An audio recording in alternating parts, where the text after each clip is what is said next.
Hello, everyone! Oh, I forgot my face. Oh my god, I don't have my face on. How embarrassing. You can now listen to Flogging Molly while I fix that. Ah, there we are, okay. Oh, that was close. I almost lost my head, guys! Ha-ha! Anyway. Yes, it's only Wednesday. It's only Wednesday. It's only Wednesday today. It's the worst day since yesterday. I don't have my music kind of loud, because I was actually listening to iTunes the other day. Ah, we're starting with Irish self-deprecation. What a perfect way to start one of my streams. We're just gonna do a drawing and yapping stream this week on the art stream, which is what the art stream is a lot of the time. I don't always do reacts. However, I am going to be starting a second weekly stream now. I had you guys vote on it, and we have chosen Friday evening. Well, evening for me. So keep that in mind. So I almost did Spirit Science today, but there's a lot of stuff I need to read. So Friday we will be doing Spirit Science. And the Friday stream will be not me drawing, it'll be just me talking about, like, internet stuff, weird things, whatever, you know, some maybe little minor reacts and stuff like that. I'll still save, like, Lily for, like, the weekly art stream and other things like that. I'm still gonna do reacts on the weekly art stream, but the weekly art stream has never always been reacts. But Friday will just be Friday night fucking around, you know? So, yeah, so Jordan River is making an AI cartoon based on his Spirit Science woo-woo, so that's what we're gonna talk about Friday, and I kind of accidentally stumbled into a rabbit hole looking at that, and so that's why I decided to save it for Friday. But yeah, so that's what we'll be doing now. So we'll have Friday night sessions where we just kind of do, you know, looking into, like, weird internet shit. Maybe I'll bring you guys through, like, old internet things, I don't know, whatever I feel like, kinda. And the art stream will continue to be this. Either I'm reacting or I'm drawing. And then I still do want to start some members-only streams for, like, I don't know, art lessons and stuff. But we'll be building that up over the year, I suppose. But I definitely want to start doing multiple streams a week again. So we will be voting on video games. I do stream games sometimes. Not a lot of people come to them. But that's okay, because I enjoy doing them. And the people who do come also enjoy it. So I'm gonna start off with another series of like smaller, shorter games. I think I'll just keep having you guys vote between two that I'm gonna play back to back. It'll just be which one comes first. So might put up that poll tonight, and maybe we'll. So game streams I'll probably still be doing on like Saturdays, Thursdays, Mondays. I don't really have a schedule for them. So, you just have to kind of be on the lookout. I will announce them, though. So let's let our first super chat come through. At Mr. DeBossBaby6969 send a super chat. Sigh Shane Garber for not likely Mountain Dew. I mean, Mountain Dew is kind of bad. I used to drink it a lot as a teenager. And then, like, years and years and years later, I had Mountain Dew again for the first time. And I was like, oh, wow, how did I drink this all the time? Alright, and let's see what Kaiser has sent me. We, of course, have to have the Kaiser fan art corner. This is a deep cut.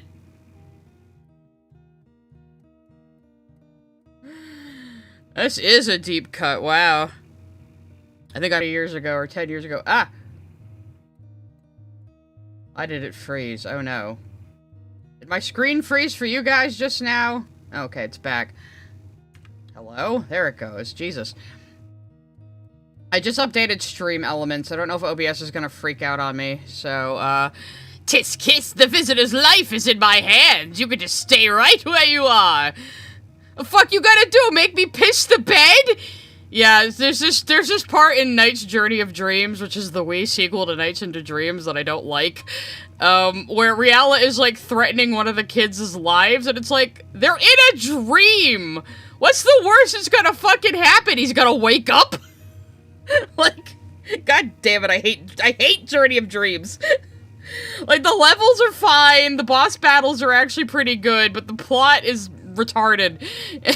And I hate the updates to Riala and Knights' outfits. They put all these bibs and bobs on them they don't fucking need. But yeah, that's definitely probably the stupidest scene in the whole game. Hey, Billy Donuts! Thanks for bringing the donuts as usual. Good old Billy Donuts, we can always rely on him. And I also have a wand. I have to make up an old wandy one to Kaiser too, because I missed a line. I said I would do it off stream and then I didn't, so I might as well do it on stream too. Okay. Let's pause. We got Wojax of Olivia and Inko here. Please stop saying dumbass things. You're not even making sense. You can still take back the reins of your life and own your mistakes. Inko would never say that. Inko would never, ever say that. Inko does not have the self-awareness to say that. Let me scroll back in my DMs with Kaiser. Because I missed the come here on this line last time, apparently, and it's undubbable. It's just undubbable, apparently. So, I'll make it up to you, Kaiser. Oh, fine. I guess you are my little PogChamp. Come here. There. Everything's going to be alright. You just relax. Well, I'm still putting a pillow over your face. It's not my boobs. I am smothering you with a pillow. There you go. There. So, I hope that's an improved version of that. Dana_Brain sent a super chat. Cult of the Lamb with Twitch integration when? Is there Twitch? Oh, is there Twitch integration for that? Because maybe. Cult of the Lamb is one of those things I'm a little worried about not being able to keep interesting on a stream.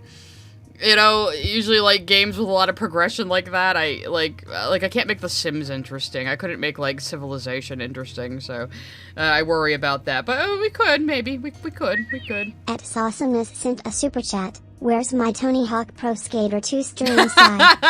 Hey, I already have promised to do like a flat out stream, alright? Let me just baby steps out of my comfort zone. But Twitch integration for Cult of the Lamb is very tempting. They need more we need more streamer integration for games and shit, man. I'm not big into roguelikes, Lana Lacola. That's the thing, I know there's like a lot of games people want me to play, but it's just not my style of game. And I won't have fun, and that means you guys won't have fun, so, you know, I try to avoid stuff like that. Like, well, though I don't usually play visual novels, but they're good for streaming because I have to read out dialogue and stuff, and it's just funny. At the Master Clockwork sent a super chat. All your base art belong to us. We were arguing in my Discord earlier which meme is the oldest. I said hamster dance. Somebody else said the dancing baby. I don't even know if some of you even know what the fuck I'm talking about. What about the Skyrim mod where the bear spawns on your location whenever you say bear? Oh my god. Now, voice-activated Skyrim mods while playing Skyrim on stream definitely sounds like a fun time. I know there's one where you have to actually, like, say the shouts. You actually have to go Fusro Da into your microphone. I know there's one like that. Hamster Dance is not 2006, Lana Lacola. The original Hamster Dance was in 1997. It was when WAV files and animated GIFs were a hot new novelty on the internet. Anyway, with this outfit, I'm like, you know, this looks like something Amethyst would wear, so I was thinking I was gonna draw Amethyst being like, girl, that's my style, and then maybe shape-shifting into it. I'm a cat, and I go, I'm sure there were, like, memes on Usenet, too, that are lost to time, you know? Yes, you are exactly as old as the Hamster Dance, Lana Lacola. How do you feel about that? I always like showing that to people and being like, this meme is older than you. How do you feel about that? Actually, do you know where the original sound for Crazy Frog came from? Because I do. They stole that, actually. Let me see if it still exists. It was a meme webpage. Let's see. I don't think it's not easy to find anymore.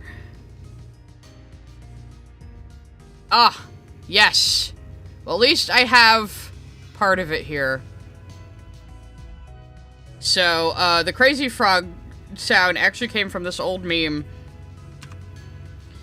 So it was a webpage that would show you this picture of a race car, and it would say, here's your insanity test. Try to look at this image without laughing. The thing is, while you're looking at the image, you hear, bring, bring, bring, ba-bam, bam, bam, ba-bam, bow. That's when they stole the fucking noise from it. It was like, you can't even call it a YouTube poop. This was before YouTube existed. It was like a You're the Man Now Dog style page. If anyone even knows what the fuck I'm talking about there. Cosmic Woolly sent a super chat. Trust me, the followers will keep the stream interesting. Also, the integration will allow viewers to make custom followers and vote on them to show up. Okay, I'll definitely have to look more into this, because that does sound really fun. That does sound really fun, actually. So, me playing Cult of the Lamb while you guys fuck with me, that does sound like a fun time. Ah, see, Friendly Russian knows what the fuck I'm talking about. That's what I'm saying. We could do a stream of, like, Sai takes you through, like, old-ass internet memes. Like, I'm pretty sure Real Ultimate Power still exists. So I'm gonna draw Amethyst reacting to this outfit on her, because I think it's funny. At the Master Clockwork sent a super chat. The oldest internet meme is Godwin's Law, 1990. That's a good argument. That's a good argument. Awesomeness sent a super chat. 197 BC must have been wild. Shut the fuck up. Is that an I'm old joke? At Mr. DeBossBaby6969 sent a super chat. Also, Crazy Frog samples Axel's theme from Beverly Hills Cop, so it steals from two funnier things. Yeah, you know what? I never got how they were selling, like, the ringtone and shit, because it's like, those are copyrighted sounds you're using there. Same with the hamster dance. It's a sped up version of a song from the old furry Disney Robin Hood. Oh, Billy Donuts will always give you donuts. It's always time to make the donuts with Billy Donuts around. It's kind of rough sketching right now. Might as well.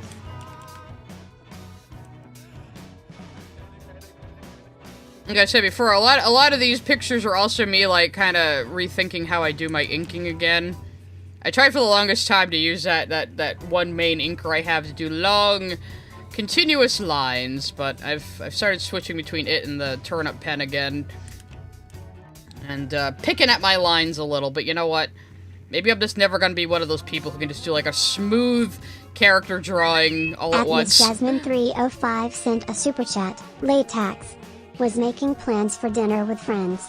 7 people, not counting myself, and we're all craving different foods. Still no decision made. Smiley that face sucks. emoji. Maybe you should just go to a buffet or something. That might fix it. At VarishWolf95 sent a super chat. I had to check, the hamster dance is 26 years old. It came out around 2000. I'm telling you, it was 1997. I'm telling you, it was 1997, okay? So, I was still in fucking high school when it came out! At the _ frog sent a super chat. We don't claim Crazy Frog. Frogs respect copyright. He doesn't even look like a frog. He's a fake frog. At that Comic Campmania fan from Dublin sent a super chat. I'm gonna see the Beetlejuice musical when it comes to the West End on a trip. Also, I watched the Batman animated series. My fave episode is Double Talk. Nice, nice. I actually haven't watched Batman animated myself in a long fucking time. I was really into it as a kid, though. That and Gargoyles. Yeah, the dancing baby is nice. I think whoever said Godwin's Law might be the first meme is correct. Yes. Master Clockwork. Beetlejuice musical does sound fun. I like how they kind of took elements from the movie and elements from the cartoon and also, like, modernized it a bit in their own way. I mean, musicals can get away with that sort of thing in adaptation. I don't know, we're way more forgiving of them. It's like how, like, the SpongeBob musical isn't really a lot like SpongeBob, but it keeps in the spirit of it, so. At Super Easy Walker sent a super chat. I asked cheeseburger. I can has cheeseburger. Maybe I am a boomer, guys. I still make those jokes. I still look at my cat licking his toes and say, do you have flavor? Godwin's law is a rule of the internet that as an internet discussion or argument advances, the likelihood that someone will compare their opponents to the Nazis increases, and whoever compares their opponent to the Nazis first should lose. Automatically. It seems unthinkable in today's climate, I'm sure. But there was a time when calling somebody literally Hitler was considered ridiculous. I never see Cyber 6. It sounds familiar, but I don't think I watched it. I didn't watch a lot of Fox Kids cartoons. I didn't really have cable for a while as a kid either, so... At the Master Clockwork sent a super chat. How I mine fish. How I mine fish? What cryptic question are you asking me here, Master Clockwork? Do you want to know how fish are made? Because I think that's a game. Oh yeah, there's like lots of reruns on YouTube lately, and it's kind of smart. You know, take an old show, put it out for free on YouTube, collect the ad revenue. Like, even big companies are doing that. That's how fucking giant YouTube is these days. I mean, I can see why, like, I don't know. I could see maybe in the future the government trying to break up YouTube because monopolies, but as if they do that to a corporation these days. Corporations are more people than we are At now. Harish Wolf 95 sent a super chat. Ah! You're right. Hamster Dance came out in the 90s. I is always right! Thanks for giving me another $2 for telling me how right I am. I appreciate it. Oh, I did watch... Oh, I watched Darkwing Duck. I definitely watched Darkwing Duck.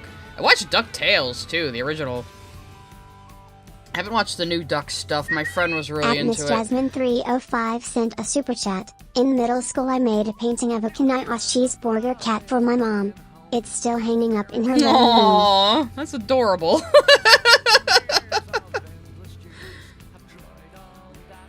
That's how I watched Lesbian Gundam. There's a Lesbian Gundam? At that Comic and Mania fan from Dublin sent a super chat. I'm also gonna see 6th Avenue Q and Hades Town. Nice. I don't think I know much about Hades Town, but I know Avenue Q. The Mighty Ducks cartoon was strange. Yeah, wasn't that, like, based on a movie about, like, a Pee-wee hockey team? And, like, what the fuck was the show even about? I heard the new Duck stuff was good, but I don't know. I don't think I watched the Duck shows just because it was ducks. I think just because it was, like... Disney actually had good cartoons back in the day. I know I watched Chip and Dale Rescue Rangers. I did watch that. I even watched a little bit of Tailspin, actually. Back when, like, Disney was just doing any old AU of their characters. It was kind of interesting, actually.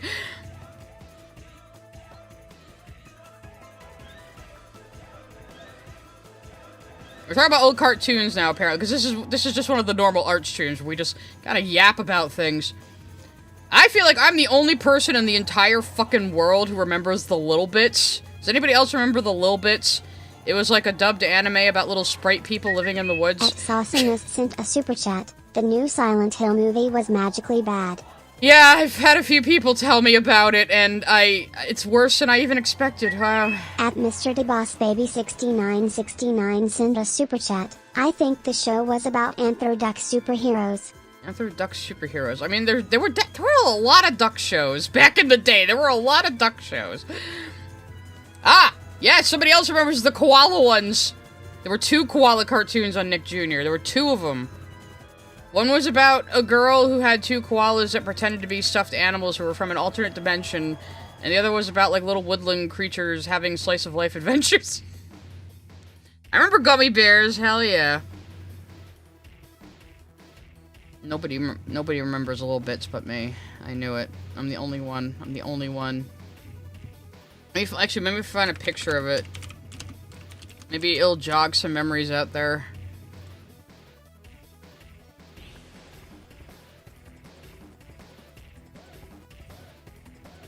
Like, does anyone out there remember this fucking show except me? Does anybody? Somebody else out there must remember this fucking show. I was really into it, though I think they changed the story from whatever the original was. But yeah, it was like Anime David the Gnome. When did it air? Oh, Jesus. Probably like 1994? Little Bits Nick Jr. When did it air, actually? I know I've brought it up before. I guess the original title was Cheerful Dwarves of the Forest. The girl's name was actually Lilybit. It was made in 1980. When was it on, when was it on fucking Nick Jr.? 1991, Jesus Christ. So 1991 to 1995, so when I was in elementary school. I am the only person in the world who remembers this fucking show. Obviously I'm not, because there's a fucking Wikipedia entry about it, but you know what I mean.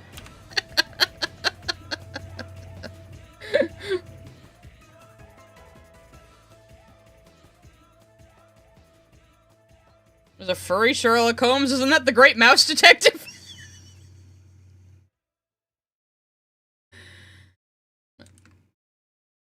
Yeah, shifting topics slightly, I did hear a lot about that new Silent Hill movie, and I knew they were never gonna adapt Silent Hill well, especially the fucking Frenchman who made the other two Silent Hill movies. But, it's worse than I could have even possibly fucking imagined. It's great. So that's cool, which sucks because Silent Hill 2 would actually make a really good movie if someone would adapt it properly and respect the original plot. Has there been a single good video game movie? I guess the Sonic movies are pretty good. And I heard Detective Pikachu was pretty good, so maybe there's a couple, but... I don't even know if Iron Lung is playing anywhere near me. I guess I could look it up. I might watch it when it's out on digital. I mean, I do want to support it. I'm a pretty big fan of Markiplier, and I appreciate that he's branching out as a creative. And he really, really wanted to make this movie. Oh yeah, the Mario movie was good. It was fan servicey, but like I keep saying, people were like, oh, the Mario movie was really light on plot. And I'm like, it's fucking Mario. What did you fucking expect from a Mario movie? Dear God. But yeah, the Mario movie was good, except for the fucking goddamn, like, 80s pop music. I really hope they don't do that in the next one. Just have the beautiful orchestral soundtrack that, like, adapts the fucking game music. It's so good. Shaolin Showdown. I remember that one. I don't think I watched it, but I remember it. Yeah, I know a lot of people appreciate Mario 93 now as, like, a sort of 80s grunge punk movie. But, yeah, seeing it as a little kid expecting a fucking Mario Brothers movie, it was very confusing. And also, Bob Hoskins says that was the worst film shoot he was ever on. And it's like, man, if you get even Bob Hoskins mad at you, you did something wrong.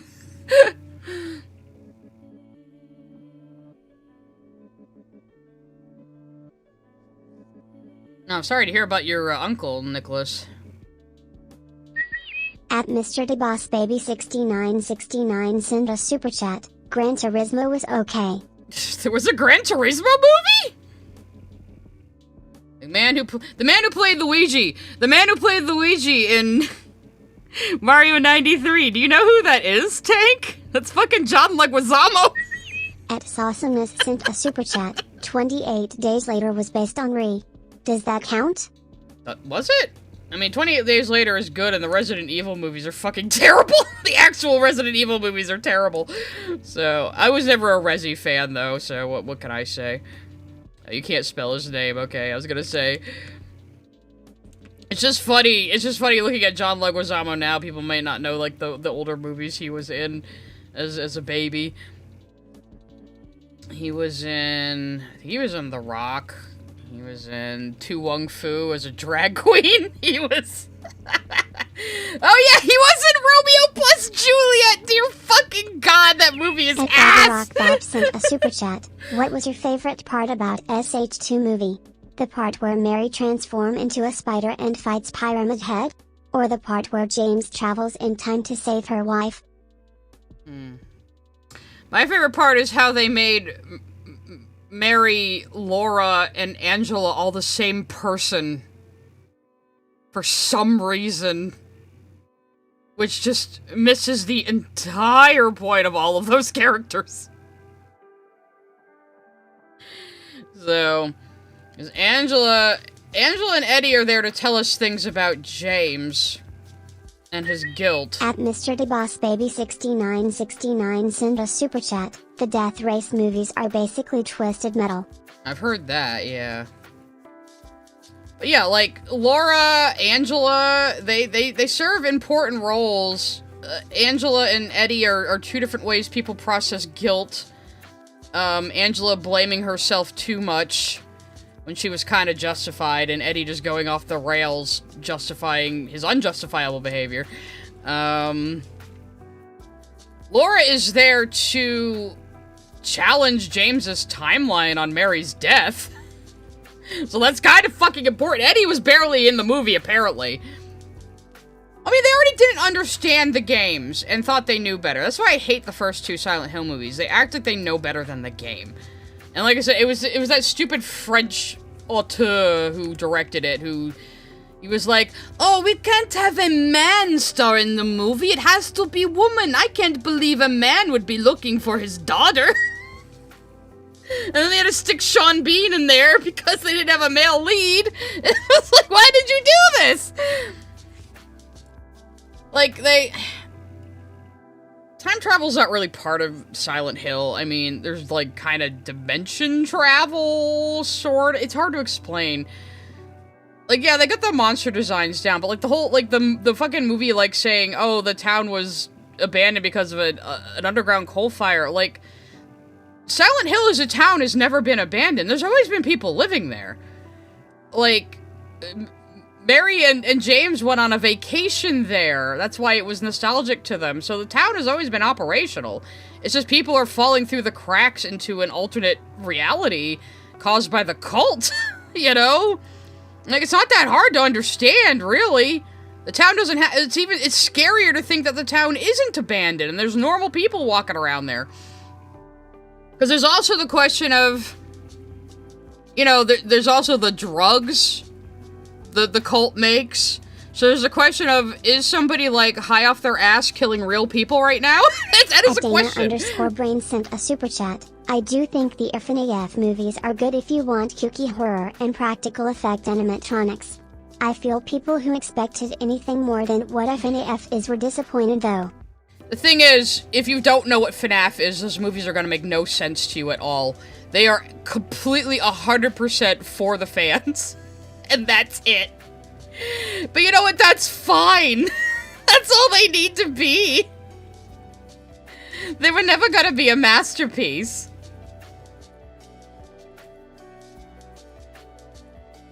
Yeah, I would call Silent Hill like a liminal horror, yeah, because there is a lot of liminality and, like, a feeling of being trapped in a physical manifestation of negative emotions, you know? That's kind of what Silent Hill is.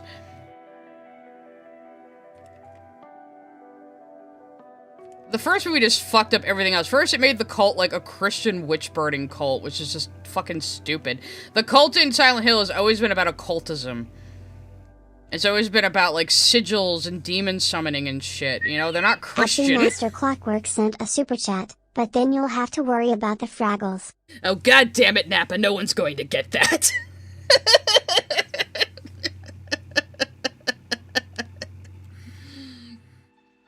Now, Matthew Lillard as William Afton was a good choice. Yeah, he has the exact right cornball energy for it. It's good. It's good.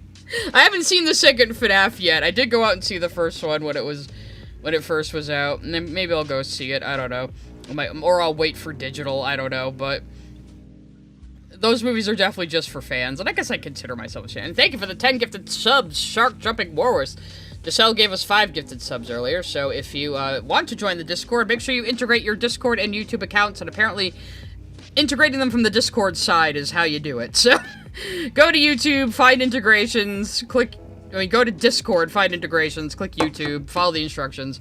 Should be pretty easy, and it'll dump you in my Discord server. Well, see, the hell of it is, Pyramid Head only belongs in Silent Hill 2. They used him in the first movie when they shouldn't have. Because Pyramid Head is the representation of James's guilt. And his need to punish himself.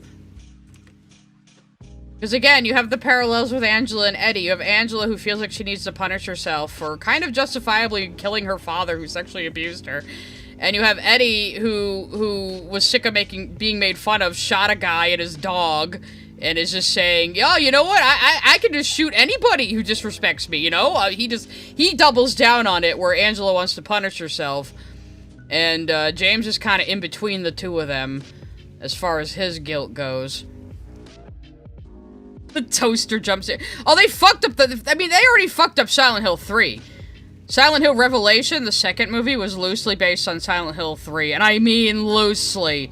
They fucking turned Vincent into Heather's teenage love interest. What the fuck was that about?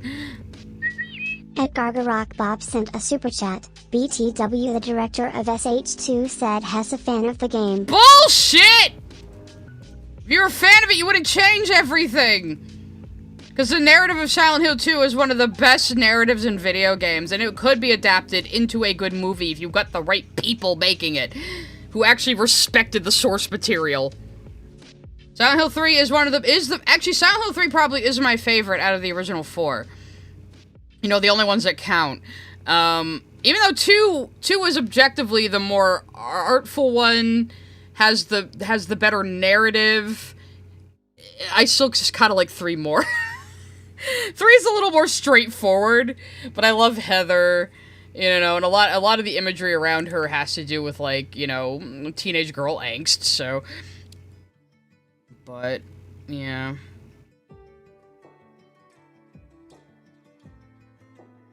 Was it Jon Snow? I don't care, because, let me show you who Vincent actually is in Silent Hill 3. Exosomist sent a super chat. Revelations hurt me the most. SH3 is my favorite. So I was just talking about how there's, like, the drugs the cult peddles, and, you know, there is that air of, it could possibly be that these people aren't seeing reality correctly and are actually going around killing real people. So, here's what Vincent was like in the actual game. The guy they turned into her teenage love interest, so here we go. Don't stand there looking so smug. You're the worst person in this room. You come here and enjoy spilling their blood. And listening to them cry out. You feel excited when you step on them and snuff out their lives. Are you talking about the monsters? Monsters? They look like monsters to you? Oh no. Don't worry. It's just a joke. Is it though? Is it though? That's always one of the questions you kind of have to ask yourself with these games. So anyway, so they looked at this guy and said, you know what, let's make him a 15-year-old boy who's Heather's love interest, who's a little whoopee victim of the cult. God, fuck you, French guy who directed these movies. I don't even know your name and I don't care. Jesus. Jesus. At Balonic111 sent a super chat. Sorry I'm late. Got deep into drawing. Well, I should be deeper into drawing right now, but yeah.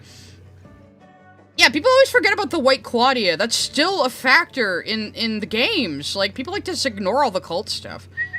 At the Master Clockwork sent a super chat. Speaking of Silent Hill, seen any Dubus Goobus animations? I do like Dubus Goobus animations that he do. What about Silent Hill?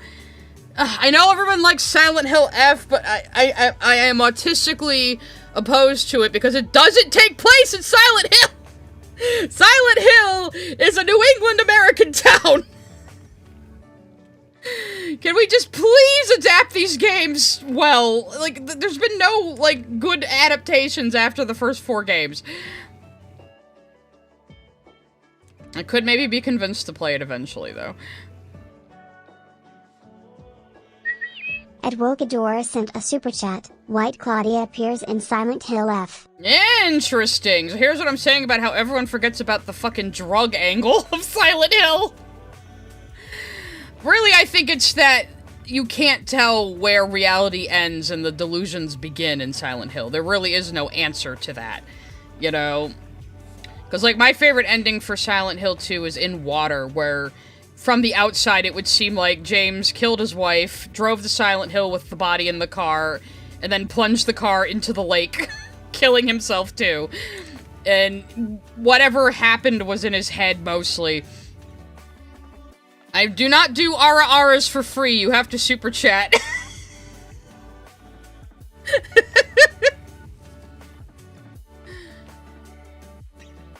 The Stephen King is also unadaptable. There's been very few, well, you know, last time I said this, we actually listed out a lot of good Stephen King adaptations, like fucking Shawshank Redemption and Green Mile and a few others. But for the most part, King's work has been notoriously adapted poorly as well. He has less misses than fucking Silent Hill adaptations, though, which is sad. Yeah, obviously Maximum Overdrive is the best Stephen King movie, duh. You get to see a young Giancarlo Esposito just fucking die.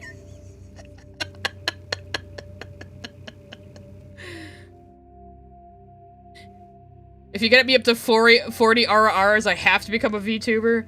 I might eventually. We'll see. I would still be like... Gargarock Bob sent a super chat. In Silent Hill F they play with the drugs idea. Yeah, someone else just said that, so I guess maybe I'm getting interested. At Jessel sent a super chat. Guess I'll do it again. Ara attacks. Alright, fine. Ara mama. There you go. At Miss Jasmine 305 sent a super chat. I know nothing about Silent Hill, so I'm learning a lot of things. Mostly out of order, but I'm still learning stuff. I do recommend the real Silent Hill experience by Twin Perfect. Now, the guy who runs Twin Perfect is a bit of a douchebag, yes, but I still think the real Silent Hill experience is a really good retrospective on the entire series and the issues with it, and the issues especially with Westerners adapting it. At the _space frog sent a super chat. Not ara, but how about a Nixon Aru? Aru! We were saying the Aru is Nixon's ara the other night. Don't ask how we got on the topic. At Plasmamu sent a super chat. I'm struggling with the Silent Hill F bosses. Yeah, it is more combat focused, right? Than a typical Silent Hill game as well. At Cat Peasant 106 sent a super chat. Silent Hill F has to be replayed multiple times because that's Ryukishi's writing style if you read the Higurashi and Umineko VNS. So on your first playthrough you are locked into a bad ending. That's right, the Higurashi guy worked on it, huh. At Dana_Brain sent a super chat. Okay, but the Long Walk movie is miles better than the book. Pun not intended. I had heard that. I've never read The Long Walk though, so... At Kitten Farter sent a super chat. Make your tuber model a really crusty old woman. Nah, I'll probably make it just Sai-chan, just beady-eyed like this, pretty simple. Maybe, but give myself like effects. I definitely need hand motions though. I need hand motions. You guys have to see what a hand talker I am. But this is what I was recommending. The real Silent Hill experience. It's pretty old, but it's very funny. There's a whole playlist for it. The first episodes are really short, but then.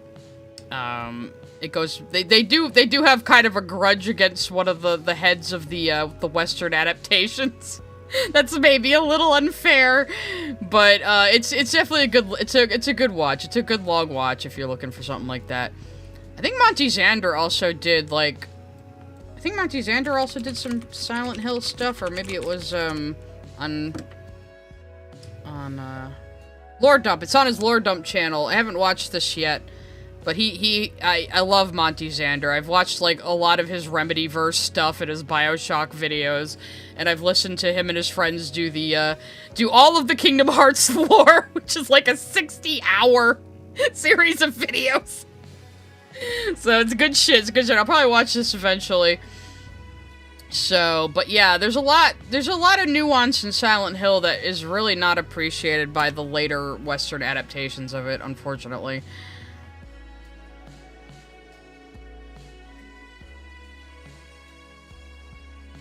I gotta do the diamond salute. I'll definitely be having a chibi VTuber for sure. At Mr. DeBossBaby6969 send a super chat. Christine is better than the book too. Source, I did a book report on the book in high school. Yeah, I never read Christine either. I do like Misery though. Misery is one of my favorites. I like the book and the movie. So how much lore does Kingdom Hearts have? Somebody asked. Miss Jasmine asked. So this is their whole video on explaining the Kingdom Hearts lore. Now, it's one guy who knows all the lore, and another guy who knows some of the lore, explaining it to a guy who has absolutely no fucking idea. And it's, if you want a really good, funny, long listen, it's fantastic. I know I shit on Kingdom Hearts a lot, but I do have some affection for it. I do.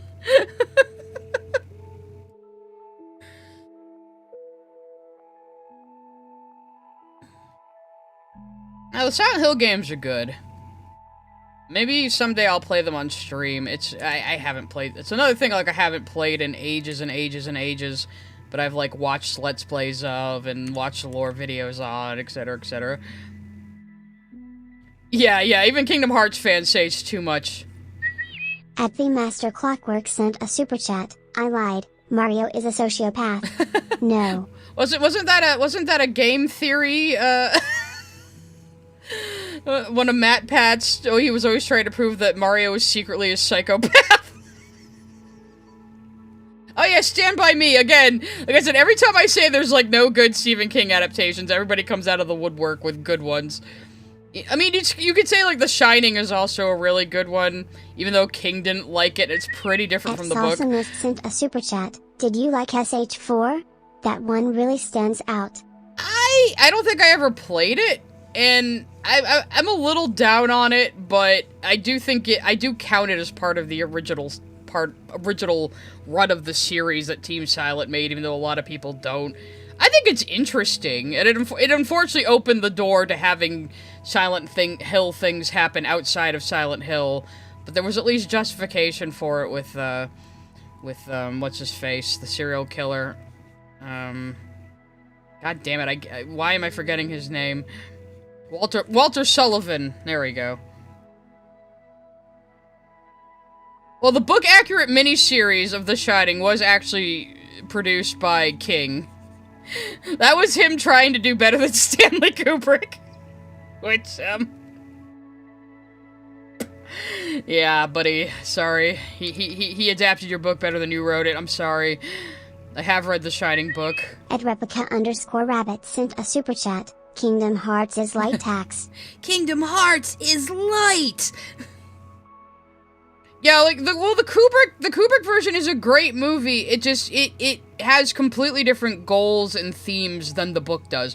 The movie became more about abuse and alcoholism, where as in the book, Jack Torrance was actually getting possessed by the hotel. Like, literally, he was being possessed by the hotel, the building itself. It's a little dumb, but a lot of Stephen King's books are kind of dumb. You know, I got a real love-hate relationship with his writing, just like I do with Kojima. You know? Speaking of Kojima, I keep saying I might play Death Stranding. Isn't there a sequel coming out?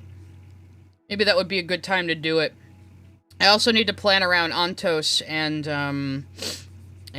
Control Resonant, which for once I will algo chase, not even algo chase, I will play those games day one on stream because I am excited to play them.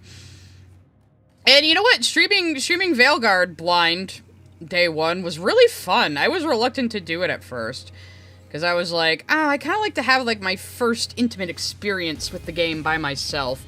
But my friend was like, but you know so much of the lore, it would be interesting. And I said, you know what, it would be interesting. We actually had a really good time doing my first play on stream, so I think I'd be willing to do that with some other games. Oh hey, this is a new song I added to the list, by the way. I got this EP recently. but only a couple of songs have revenue share. And it's called Deliverance by Ricky Mears. This particular song is Threads. I've been listening to this a lot lately. Good shit. So I added it to the Spotify list, too.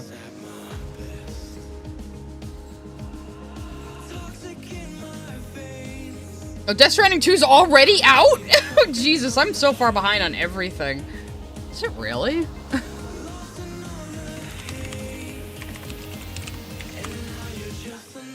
Oh, it is. Huh.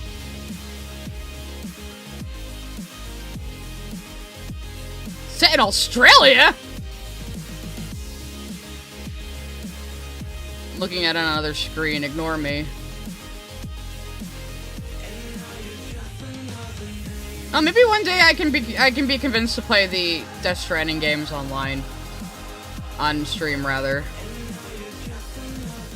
I don't know, I'm like, I've seen the whole game. I've seen the whole first game played. Let's play. I don't even like the ending very much, but for whatever reason, my mind keeps coming back to it, and I just think it might be interesting to play. Just because making, like, traversing and walking the main gameplay is something that kind of very much interests me.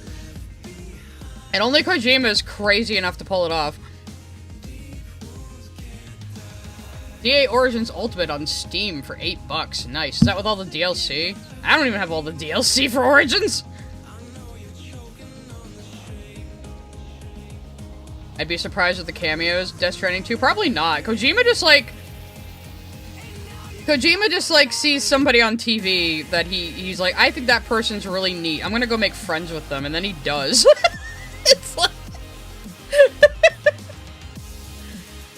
Yeah, actually, it's probably a good thing I played Veilguard on stream, because I haven't played it through all the way again since... I was maybe coping a little when it came out. I mean, there is stuff I like in Veilguard, but Dragon Age is dead now. I mean, I already thought it was dead before Veilguard came out, so I didn't have much disappointment to fall from. So I liked getting all my lore answers and being proven right on that, and that's cool. I don't know, I did go and try to play Mage, and I didn't like how it plays. I might still try Warrior, but I had the most fun, as usual, with Rogue. There's a literal VTuber in Death Stranding 2. Is Iron Mouse in Death Stranding 2?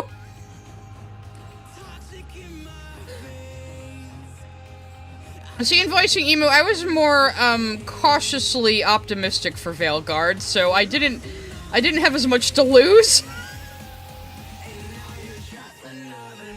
Emmerich is definitely the best new character, though, and everything Sylvia, Fetakikuti, if that's how you even pronounce it, I'm so sorry.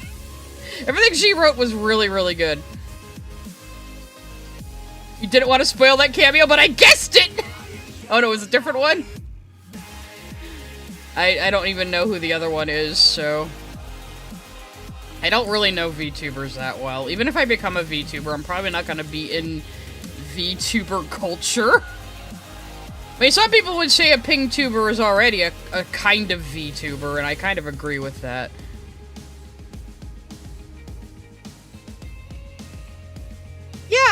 Yeah, the way Mage plays in Veilguard is just so weird. I know they wanted to keep doing the secondary primary weapon thing like with the other classes, but it just didn't work. And like playing Mage was always so much fun in Dragon Age 2 and Dragon Age Inquisition.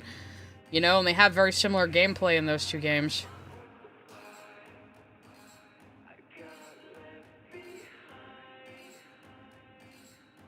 Well, see, TV King, I'm really into Dragon Age more for the world and the lore and the characters. I've never been into those games for the gameplay. It's a big joke in the fandom, like, who plays Dragon Age for the gameplay? But yeah, I mean, I never would have made it through Dragon Age Origins if it wasn't for the plot and the world, to be honest. Because it is, even back then, it was clunky. Even when it came out in 2009, it was clunky as fuck. And nobody plays Dragon Age for the gameplay, let's be real.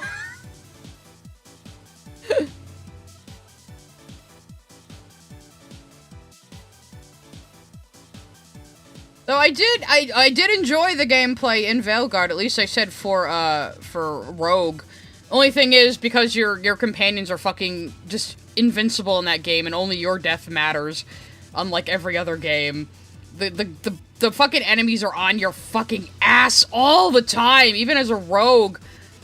I just had what I called Team Elf. I had Balara, who would heal me, and I had Daddy Davrin, who would, like, fucking kite enemies for me by raging them. So at least having him in my party would keep some of the fucking enemies off my ass. But it's like, I'm a rogue! I shouldn't be the main aggro! I'm a rogue! God damn it! But yeah, by the end of the game, I was like, I had like my my cooldowns down to like practically nothing.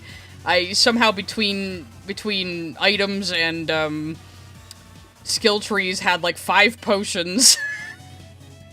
And I was just like blazing across the battlefield in a flurry, and I was like, can you guys even follow what I'm doing anymore? I'm a little concerned. Yeah, I could see how Inquisition would be your fave. Inquisition's a good entry point, too. Though I'm gloating that, in retrospect, now that everything's said and done, Dragon Age 2 is, like, the most popular one? Dragon Age 2, which I went in trying to hate, and ended up being, like, one of my favorite games of all time, and my favorite Dragon Age game.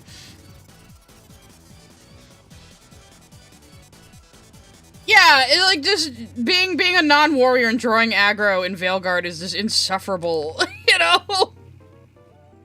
That's really the one unforgivable thing about that combat system. I did have fun with it, though, so I can't say that I didn't. I do like the gameplay in Inquisition, though. I've warmed up to Inquisition more. I still don't think open world was a good choice for Dragon Age. But when I was playing it on stream again, and I was just kind of roving the countryside on my battle nug, I was like, you know what, this is kind of relaxing, actually. Just coming in and doing all the little side quests and treating it almost like an MMO, like they obviously were building it to be at first. Like, it's like, you know what, this isn't so bad, you know, I could come back to this. So, I do remember when I played, like, my 3rd Inquisitor, I had made a male character to romance Dorian, of course. I ended up, like, stumbling into some side quests I had never found before on him, and I was like, oh, this is kind of interesting.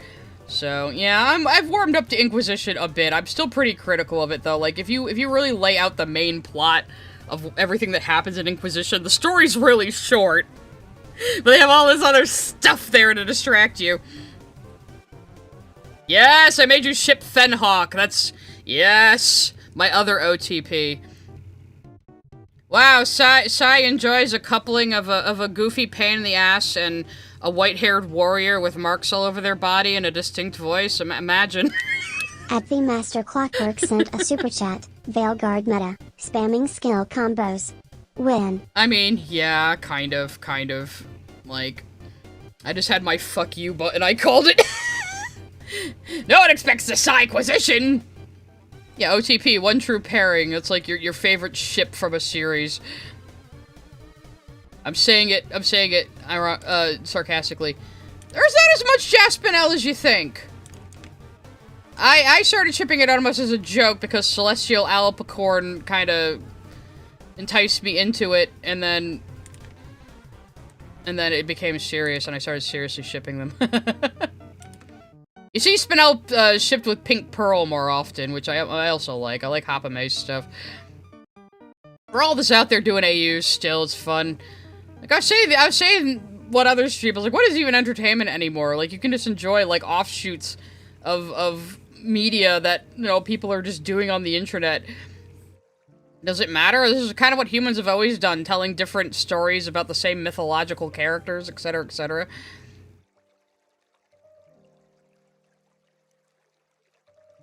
Oh, you've been off Tumblr since June? That's quite a lot of restraint. Oh no, yeah, I ship Pearl and Jasper too. I do. I do a little bit. I can see it.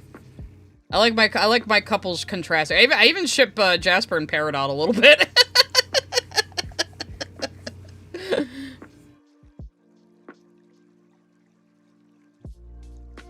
Ugh, yeah, the ship that will not be named, the Stevenel stuff. It was always so gross because they just turned Spinel into like a generic anime waifu, which you could probably argue that I am doing as well, but I'm doing it gay.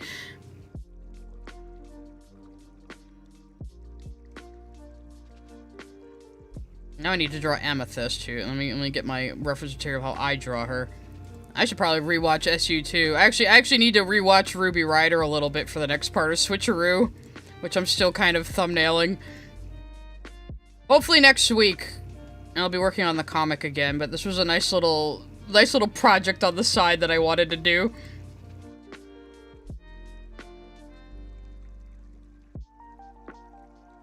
Well, yeah, I mean, Canon Spinel is also an adult, but I do have trouble seeing her as one. I'm not saying she's child-coded or anything, but I mean, it is a children's show, so characters are gonna have issues that are relatable to children, you know? And gems, you know, are kinda, they're naive aliens, so they have, like, some childlike traits from a human perspective, you know. It's just the typical aliens being confused by Earth things. Oh yeah, there's gonna be Lars of the Stars, which I guess I got hit by the monkey's paw this time, because I deadass said one time I would put up with a Lars of the Stars spin-off if I get more gem lore out of it. God damn it, my wish was granted! I was like, oh, Sugar's now making the show she actually wanted to make, the Lars show. What line am I supposed to be saying? What, I hate Lapis? Is that the line you're looking for? Oh, I need an adult! I am an adult. It's one of the best running gags in DBZ Abridged. Today's story is about a kid. A lot of it wasn't Adult Steven. Master Clockwork, that's another problem. Like, stop heteroing my gay show. Get out of here. Go away. Gentlemen, the makers of Human Emotions. We interrupt this program to bring you a special news bulletin. Yes, that too. I don't want to learn about the gem lore per se. I just want to learn how, like, gems kind of operate. I want to see how, like, colonies are getting on by themselves without, the diamonds, etc., etc. How people are adjusting to the new way of life. The different cultures and governments, like, different gem colonies are perhaps developing now. That's kind of what I'm interested in. And maybe some flashbacks, you know?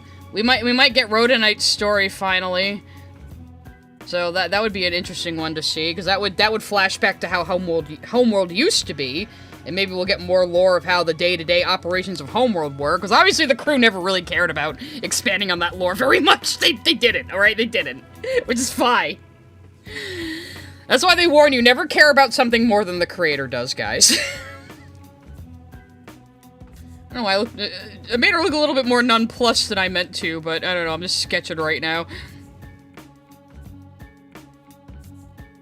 Maybe when I finally get through the parts of the show I want to adapt for Switcheroo, I'll do like a spin-off where I finally use my gem OCs and make it about Little Homeworld. Of course, just focus on Jaspinel, because I can do what I want. It's my fanfiction. I'll be working on an original work with my friends anyway.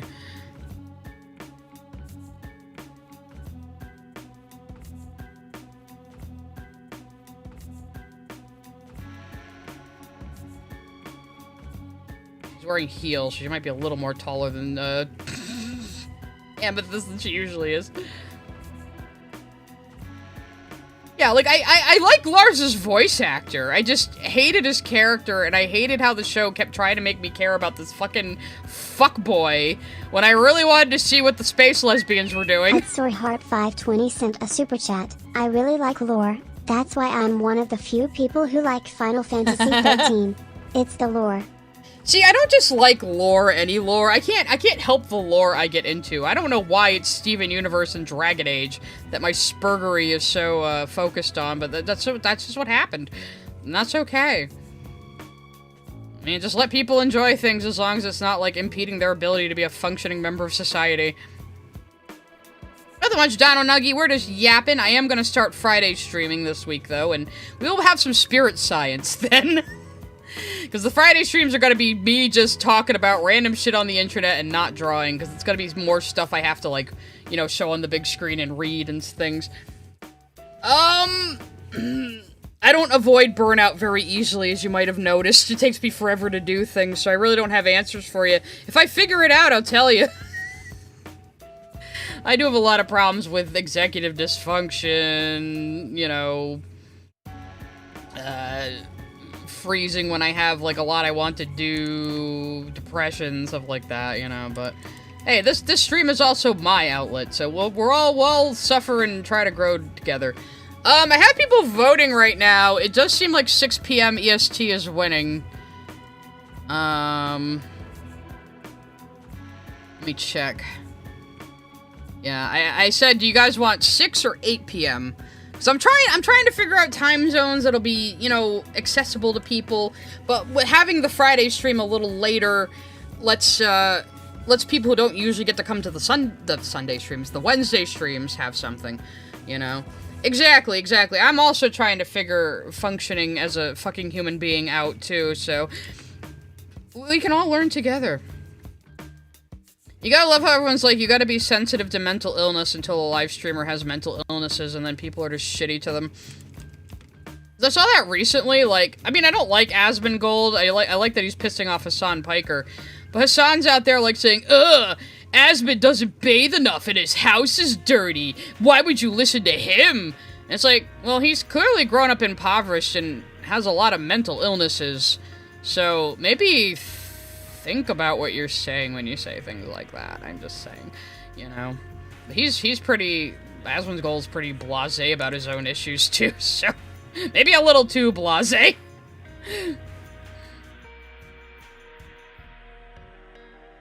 You can ask me things, sure. Yeah, usually it's only me who's into the spirit science stuff, but I think the angle of the AI stuff will be interesting to you guys. We'll definitely be doing more, like, making fun of AI stuff on the Friday streams. I think I'll save, like, stuff like home design and, like, AI slop for the Friday stream. Like I said, I'm not gonna stop doing reacts on the art streams, but I've never always done reacts on the art stream. Some days it's just like this, where we just talk. And I doodle things. So, yeah. I mean, yeah, Asmund has, like, some really dumbass fucking opinions, but just the way people talk about him, when it's clearly things that have to do with being mentally ill, it just makes me kind of uncomfortable and tells you a lot about the character of the people saying these things. Like, oh, he looks weird, and his teeth are rotting, and he's stinky, and his house is dirty. Why would you listen to anything he has to say? What a loser! And it's like, you don't think a lot of your audience maybe are in the same position as him? You know, I mean, are we gonna pretend like the internet isn't mostly inhabited by people who are kind of asocial, or autistic, or neurodivergent, or mentally ill, you know, and this is how we socialize, you know? So maybe like mocking people for that is bad. And we're having an increasingly hostile world where people are increasingly isolated. Like, maybe you should take mental illness a little more seriously.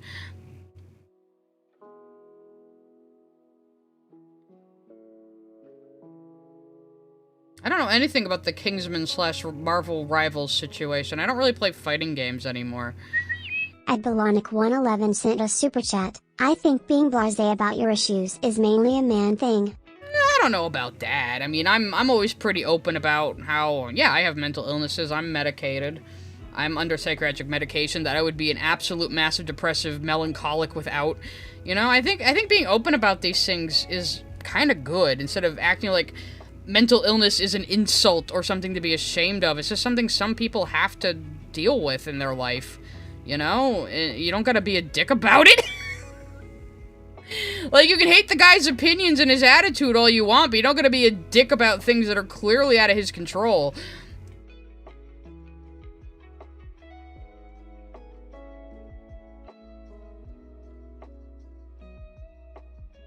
You have not talked to enough. Us men normally just bottle it up, which you shouldn't. You know, that's bullshit too.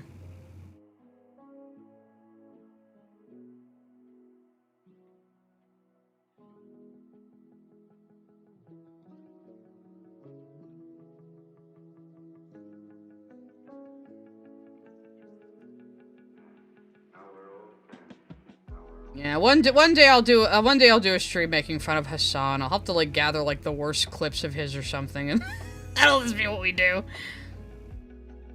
Did you hear about Kanye West apologizing for the stuff he said? Like, what stuff? You gotta be way more specific than that. He said a lot of stuff. He said a lot of weird, wild shit, man. Speaking of mental illness. I don't know exactly what she's gonna be saying, but like, girl, that's more my style. Actually, where's the comic I have in here of how I draw Amethyst so I can get her hair right? Oh wait, we're all the way back to the smiling friends. Wrong way.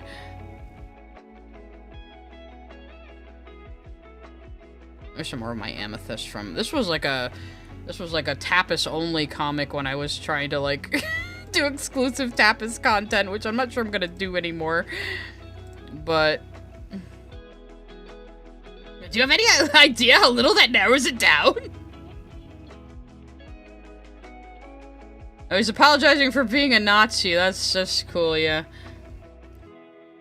Has anyone ever taken Kanye seriously?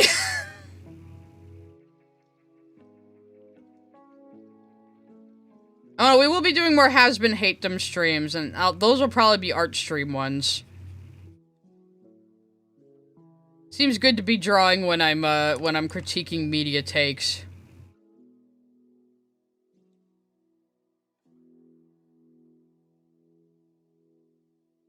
And of course, we will be doing more episode discussions too, when things are actually coming out that I want to talk about.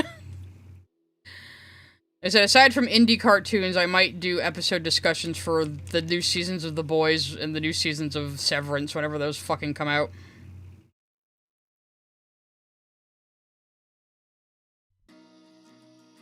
What? I might have missed what you said, Sephiroth. It's hard to keep up with the chat and draw at the same time sometimes.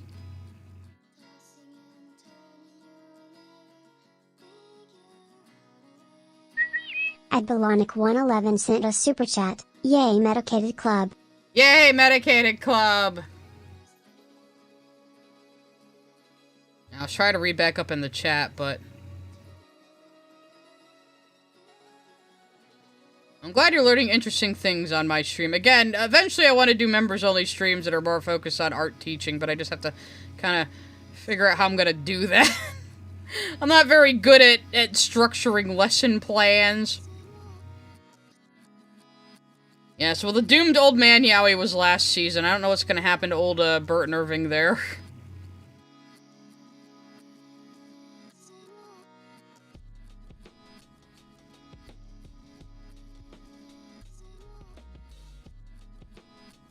Oh yeah, if you it's Severance, there's Old Man Yowie between John Turturro and Christopher Walken. There's your incentive to watch the show. Severance is really fucking good. And I've been very into it, so I figure if I'm gonna be watching it day one anyway, might as well have a discussion stream about it for anyone interested. Because why the fuck not? I kind of got the idea from, to do episode discussion streams from somebody I've been watching who does Severance episode discussion streams, so...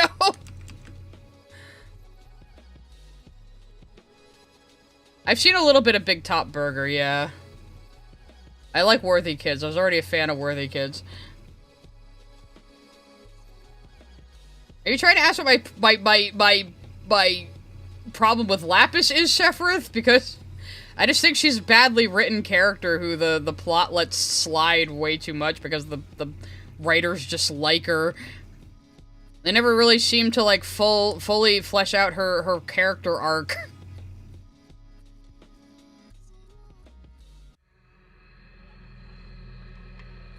I'm bad at emulating other styles, which is probably a good thing. Sometimes I'm like, man, I wish my style could be more like this or that, but people seem to like my style, so what can I say? Oh no, I only subscribe to Apple TV when I'm watching Severance, though I might get a subscription to watch Pluribus, because I'm pretty interested in Pluribus. Only because it looks interesting, and also it's a Vince Gilligan show with Ray Seahorn, so, you know, a director and an actor, or showrunner and an actor I really like. Ray Seahorn was Kim on Better Call Saul, so I'd like to see her in more stuff, because she's a really good actor.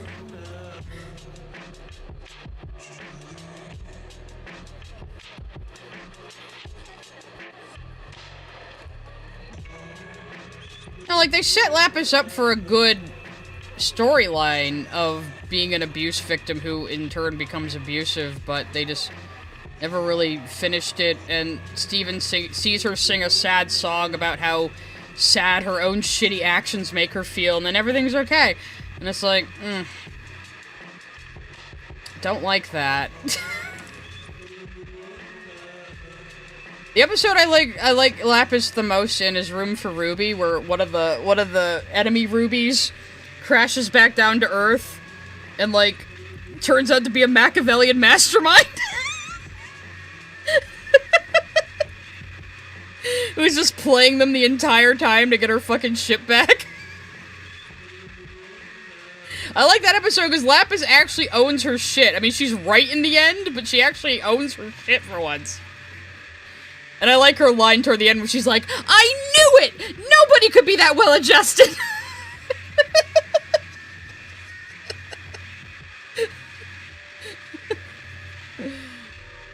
It's like, yeah, that's the thing with Steven Universe. The show does have really good writing when it wants to, but other times it kind of wastes your fucking time, and it's like, I don't know.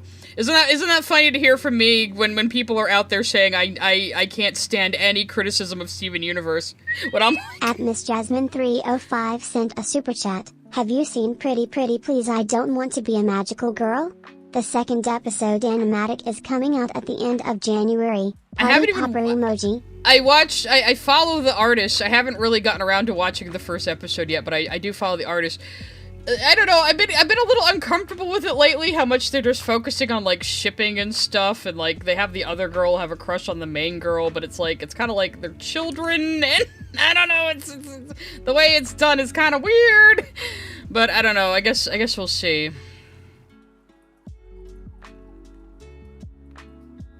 But yeah, I've been a little off-put by that lately, where, like, I think I saw one art where the main girl was showing the other girl, like, her scars by lifting up her shirt, and she was like, Kia, you can't do that, oh! And it's like, aren't they, like, 11? Or in high school? I mean, like, even so.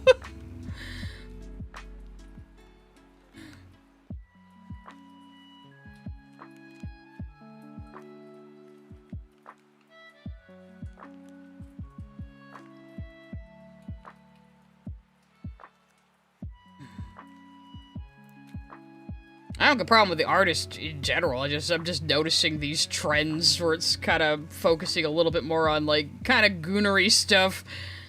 And it's like, okay. At Tyler Preston 699 send a super chat. I dislike Slapoosh. I dislike Sem from Danny Phantom. Both moody goth girls are clearly the author's pet. Now, Lars is the author's pet, for fuck's sake. I mean, I understand that, like, Lars and Sadie were the first characters they designed for Steven Universe, but they became the Blorbos of the writing team, and there's, like, so many episodes are focused on them, and it's like, why? There's so many more interesting things happening around, and there's other townies they could have focused on. Like, why do Lars and Sadie get so much fucking attention when we could have spent more time with, like, Jamie, or fucking Kiki Pizza before she gets a spotlight episode, or anybody? Spend some more time with the cool kids. They're funny.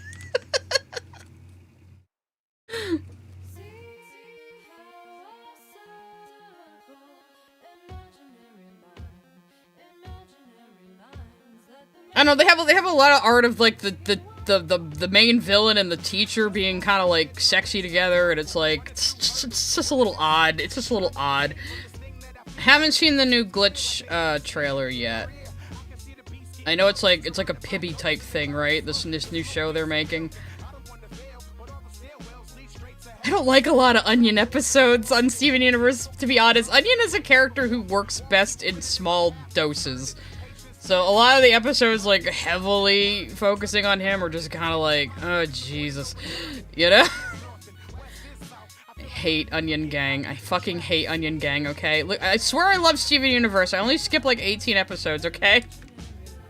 Wow, Sai, like, talking about how Steven Universe is absolutely a completely flawed show that is still better than the sum of its parts. Wow, imagine that, because everybody on the internet will tell you that I can't stand the show being criticized. And I get in trouble with other fans for my fucking critiques of it.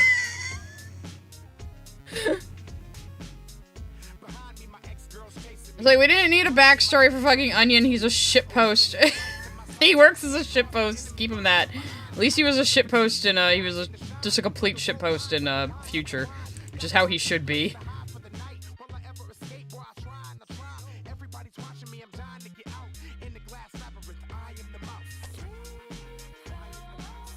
Yes, I have actually watched Pool Hopping, as you should.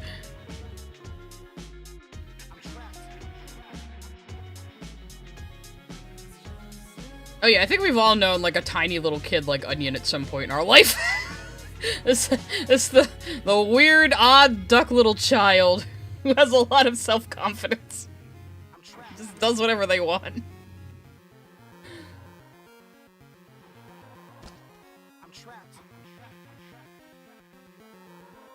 Move that down a little bit. Oh, you're all seeing me cheat with, just moving pieces of my art around.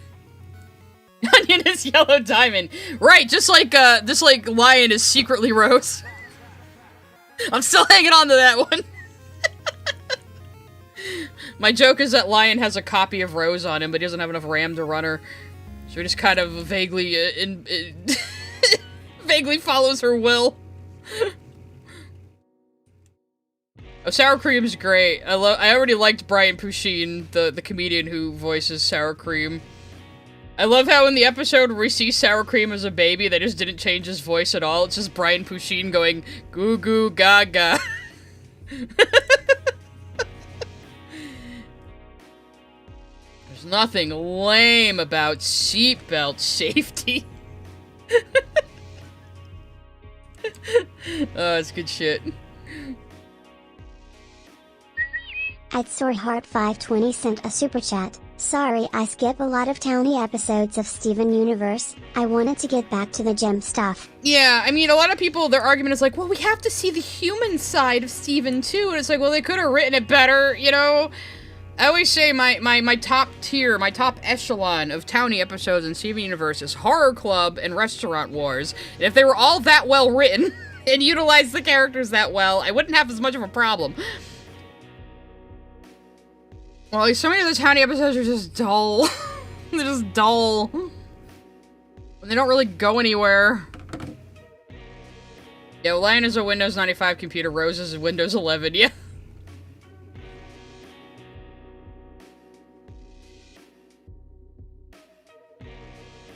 My other friend who used to do a Spinel AU, your very own best friend, she kind of Jamie pilled all of us. Jamie's like our favorite Townie now. She made Jamie a big part of that AU.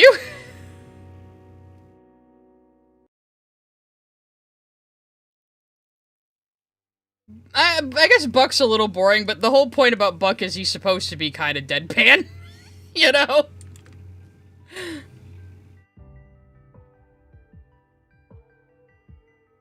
Yeah, Future Boys Ultron is one of the more boring ones, unfortunately, even though that's the one where we see Mr. Smiley's ex-boyfriend.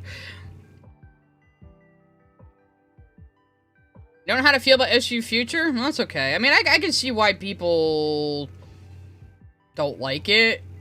I personally like Future because, well, it made Jasper one of my favorite characters, for one thing. And I'm sympathetic to why it exists. You know, again, they canned the show over a gay wedding and made them end the show early and have to rush the final plot. They go, oh, you're getting a movie greenlit, huh? Well, here's 20 more episodes. You should have a show airing around the same time as a movie. And it's like, what the fuck? Imagine that. They make you end your show early and then just hand you 20 more episodes to do something with. When you've already concluded your main plot. What the fuck do you do with that? You know? So I'm kind of sympathetic to that. I like Bluebird. I love that episode. It's one of the ones I'm like, you could cut that one, honestly. You could cut that one and give the ending a little bit more oomph, but I love that episode. Clockwork sent a super chat. I really don't understand why they tried to balance with what feels like a Monster of the Week adventure show, with Slice of Life. I think they had absolutely no goddamned idea what they wanted the show to be at first. I really think. I really think so. That's why Steven Universe doesn't really find its feet until Mirror Gem and Ocean Gem, really. I think they just didn't really know what the fuck they wanted it to be. And of course they had the network telling them what they wanted, and you know, it's I wasn't there. That's just my speculation. I'd love to have a little Homeworld miniseries, otherwise I'll just write it myself. But in the Switcheroo universe. Yeah, that's interesting that Cartoons is coming back. I guess now that indie animation is doing so well, maybe the OG old media is trying to get in on it.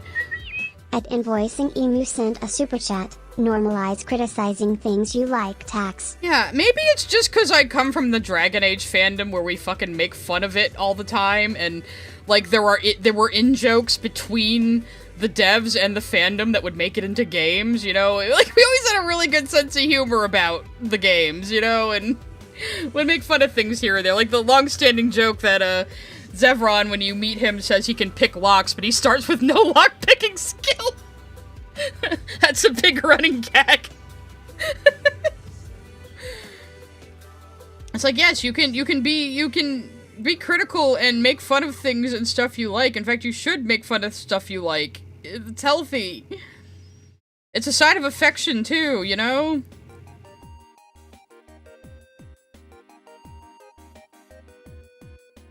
That's why it's always so funny to me, though, when people are like, oh, so I just can't take any criticism about, Steven Universe, when, like, other fans get mad at me for my criticisms. Same with Hazbin Hotel. I wasn't even that big of a fan of Hazbin Hotel until Season 2, which was really fucking good. And then people started saying the same thing. Oh, so I just can't take any criticism about Hazbin Hotel, even though I've got plenty of my own.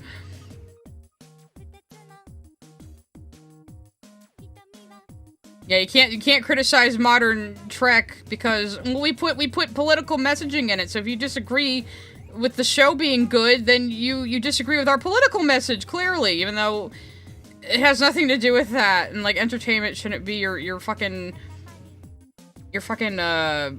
platform for fucking political change and discussion, for God's sakes.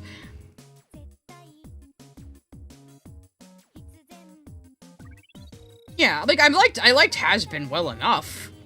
The first season, I was like, that's pretty good. Yeah, it's enjoyable. It's a good musical. I mean, the first season is really too fast-paced, has a lot of pacing issues. I've always said that. Second season was a real step up, though, and I'm really excited to see where they go next.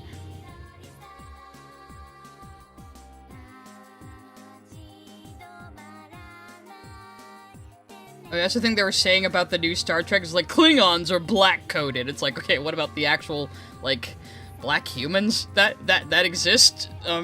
What do they represent, then? Like, what are we talking about? It's just so fucking asinine. I hate these attitudes so much, and I'm going to continue to bitch about them on my live stream, whether people want me to talk or not. I couldn't get into Murder Drones. I tried. I think I'm gonna do the fucking pantsuit with the witch hat next. I tried again. I watched the first episode of Murder Drones. I was like, oh, this is, you know, it's cool. It's awesome they were able to make this. The animation's good. Just couldn't get into it. It just was like, this is exactly for teenagers. I think that was my problem. Like, this is exactly for, like, 16-year-olds. I just couldn't get into it. But I don't think it's a bad show or anything. It's like Centaur World. It just wasn't for me. I don't think it's bad. I think it's actually pretty well made and does what it wants to do well. It's just what it does is not for me. Yeah, Vox had the best fucking songs season 2, bar none. Like, Vox Day is so good. Like, just the fucking power Christian Borle put behind that. Like, he just kills it the entire season. It's probably the last time Vox is gonna be, like, a main focus. So, like, give the man... give the man his flowers, you know, he went all out. Murder Drones was made for teens by folks who were inspired by Ruby, and it shows. Oh, yeah. Oh, it was season one of Centaur World I couldn't get into, because again, when something is weird for the sake of being weird, it just doesn't do anything for me.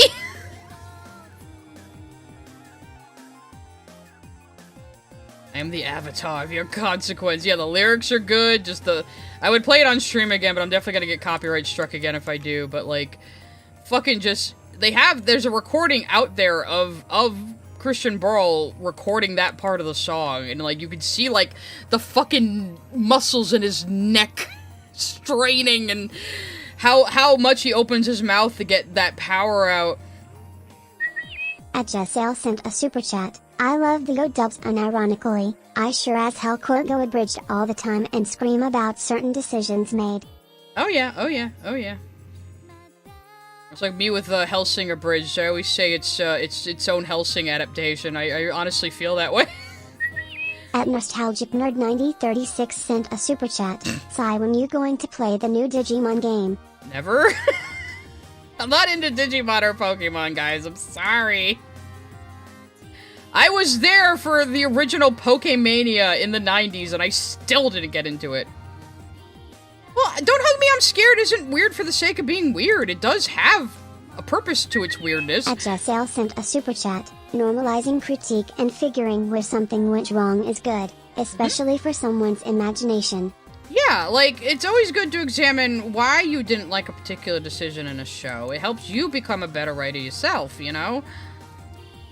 Logicking your way through these things. And I have found I almost prefer being a story editor or and a you know, a helper writer to being the main writer of something, which is kind of what we're doing with the comic my friends and I are developing. I'm more of the world builder. I mean, I'm going to be doing some of the inking and coloring and stuff, but I'm mostly on the writing side of things. Though I'm not writing the main plot per se, but I'm doing a lot of the world building. I'm doing story editing, dialogue, helping them figure out how to get the plot where they want it to go, which is kind of what I enjoy doing, honestly.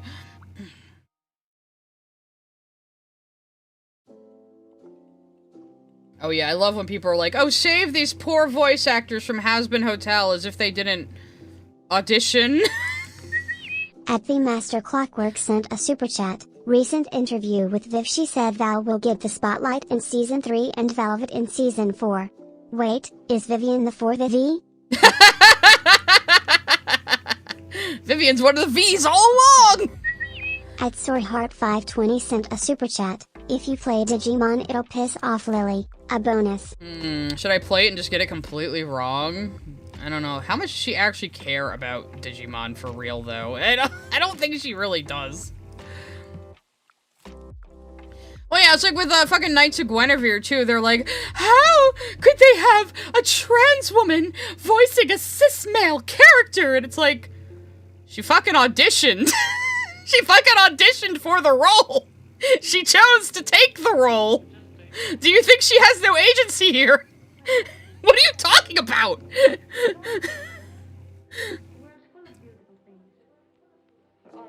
Like, do people think like actors are just kept in like a warehouse somewhere and are just like given out to shows that ask for them? Like, what do they think? I don't know. How do they think this works?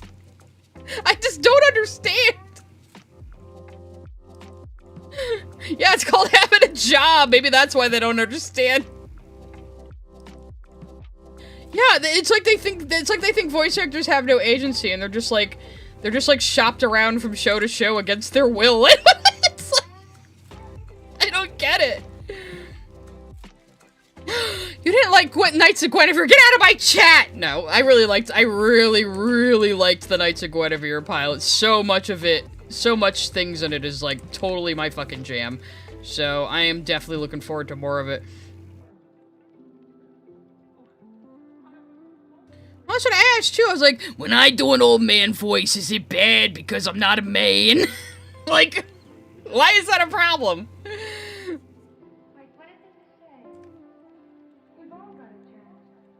Like, she was hired for a role, she auditioned for the role, she agreed to take the role. At MKV sent a super chat. B. Rogers would like getting locked in a basement. He would. Brandon Rogers is definitely just in a locker somewhere waiting for someone to take him to do a do a show.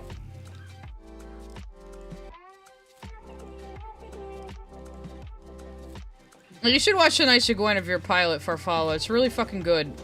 I mean, it's like dystopian. It's you know, sci-fi, it's corporations ruining life for everybody, it's fucked up robots, and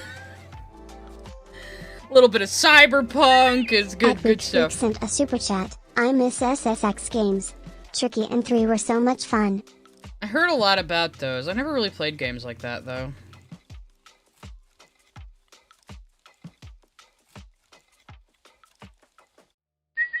At GregSharl3240 sent a super chat. You should watch The Elephant, a special from Az. Really? Maybe I'll look that up later. I'm always, like, reluctant to look up things on stream these days, because fucking copyright bots are always in my fucking face. Yeah, the fucking drama over Frankie was insane, too. Like, I don't get how people can't just watch something and pay attention to what the show is telling them and not try to, like, turn it into whatever they want it to be. Like, I got wind that some people were very offended by my opinions on headcanons and how they should be, something reasonably extrapolated from canon and not something you just pull out of your ass because you want something to be a completely different thing. And I stand by that. A headcanon should be something you can extrapolate from the canon, not just, well, I headcanon this character as being in a wheelchair, and being trans, and and agreeing with all my political opinions. Like, could you just watch the fucking show and enjoy it for what it is? And if you don't enjoy it for what it is, then watch something else. Like, why do you have to try to turn everything into your particular thing, like a fucking Borg? And it's always these people who think, like fucking pop culture is where they should be having political discussions. Random headcanons are just like fanfics. It's not even like fanfics, it's just like taking something and turning it into something completely different. I mean, I try to avoid this with CG Spinel, too. I see people take a character and get so far away from the original with it. It's like, did you even appreciate what the original thing was to begin with? You know? Not avoiding it very well with CG Spinel, but eventually managed to turn her into an OC. But people can be very aggressive. Yeah, it's weird, because, like, again, they fundamentally misunderstand what the fuck a headcanon is. You know, it's just like, oh, I think from the information in show that this probably happened off screen, or this character was feeling that, or, you know, whatever, and it's like, okay, cool, yeah, headcanon accepted, I like that. It's like how even though it's not explicitly said in Steven Universe, I headcanon that Yellow Diamond was in charge of the beta kindergarten and is the one who made it, because why would Pink make soldiers to fight her own rebellion?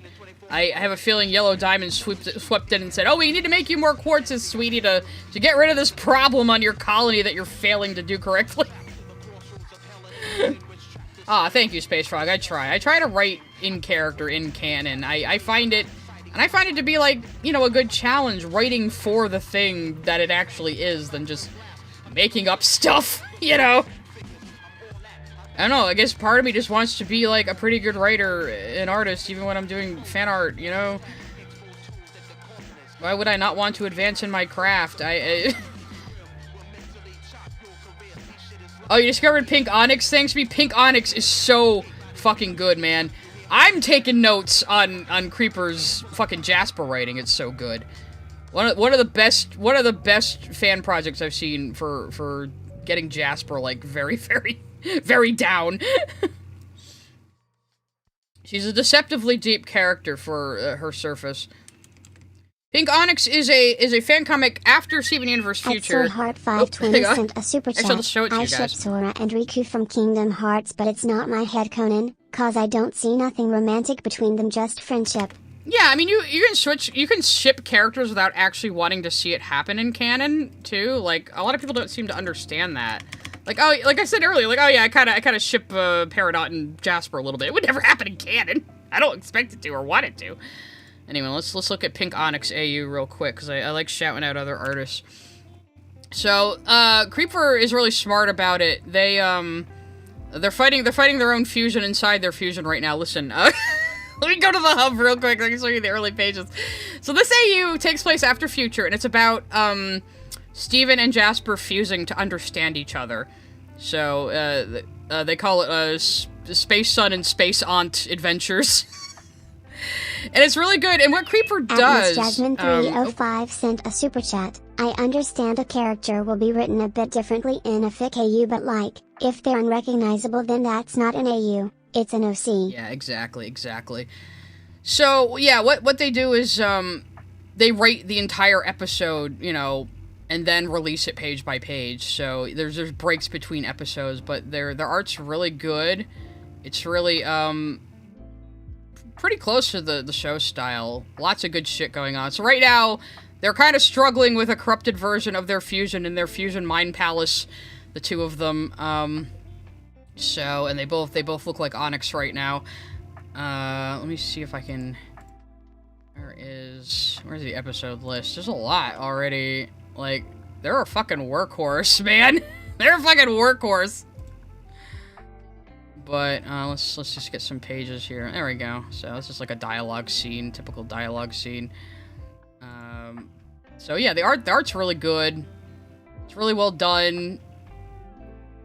Comic's a little bit more like a storyboard, but it's a valid style, I think. So, yeah. Fucking Steven. Very, very, very canon compliant in character writing. It's good stuff. It's good stuff. I've been keeping up with that one a lot. That one in like Blue AU. I haven't read White Diamond Steven in a while. I need to like sit down for a day and just like catch up on that one. I'm doing too much of my own shit, man. Being a YouTuber could keep you busy. I've also been snowed in for the last couple of days. At the Master Clockwork sent a super chat. As a Star Wars fan, the most infuriating line I've heard is I like Star Wars thing because it's the most non-Star Wars Star Wars. Goddamn tourists. I mean, I wouldn't even consider myself a big Star Wars fan, but I'm kind of like an OG trilogy only person. That's what I grew up with.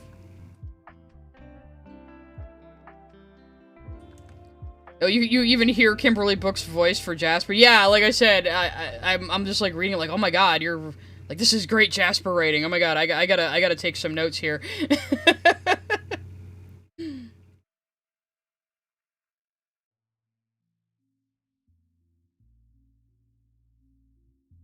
Your friend forced you to watch the OG Star Wars trilogy, and you loved it. Nice. Yeah, like, because I grew up with the OG Star Wars on VHS tape, because they came out in theaters, like, a little before I was born.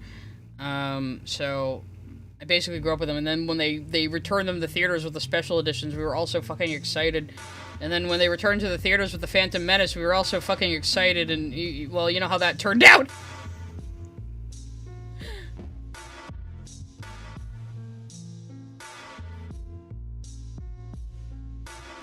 Yeah, go reread, Onyx AU. It's good shit, man. The originals are available on the Internet Archive. Huh. Oh no, Spinel and Jasper will be a couple in my AU, definitely. Like I said, I might eventually write, almost like a post-future thing that's like a slice of life set in Little Homeworld with various stories and with a focus on Spinel, because it'll take place in the Switcheroo universe, and I was like, well, fucking why not? Why not? Who says what you can and can't draw? Come on. Anybody can do anything these days. What does it matter? If people enjoy reading it, who cares?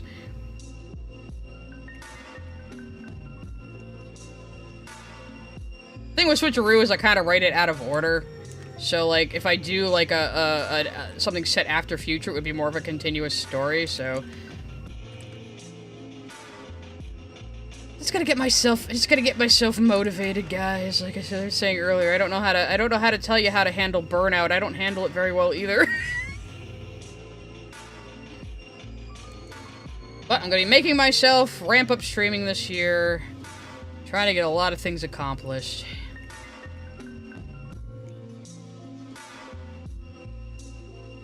Can't wait for springtime, because I want to work on my garden again, too.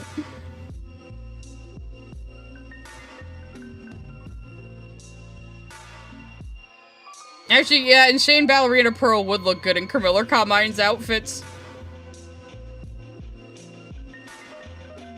Maybe that should be an addition to these. Poor Pearl. I neglect her a lot in this AU. That's because we're not focusing on the movie timeline, really. So...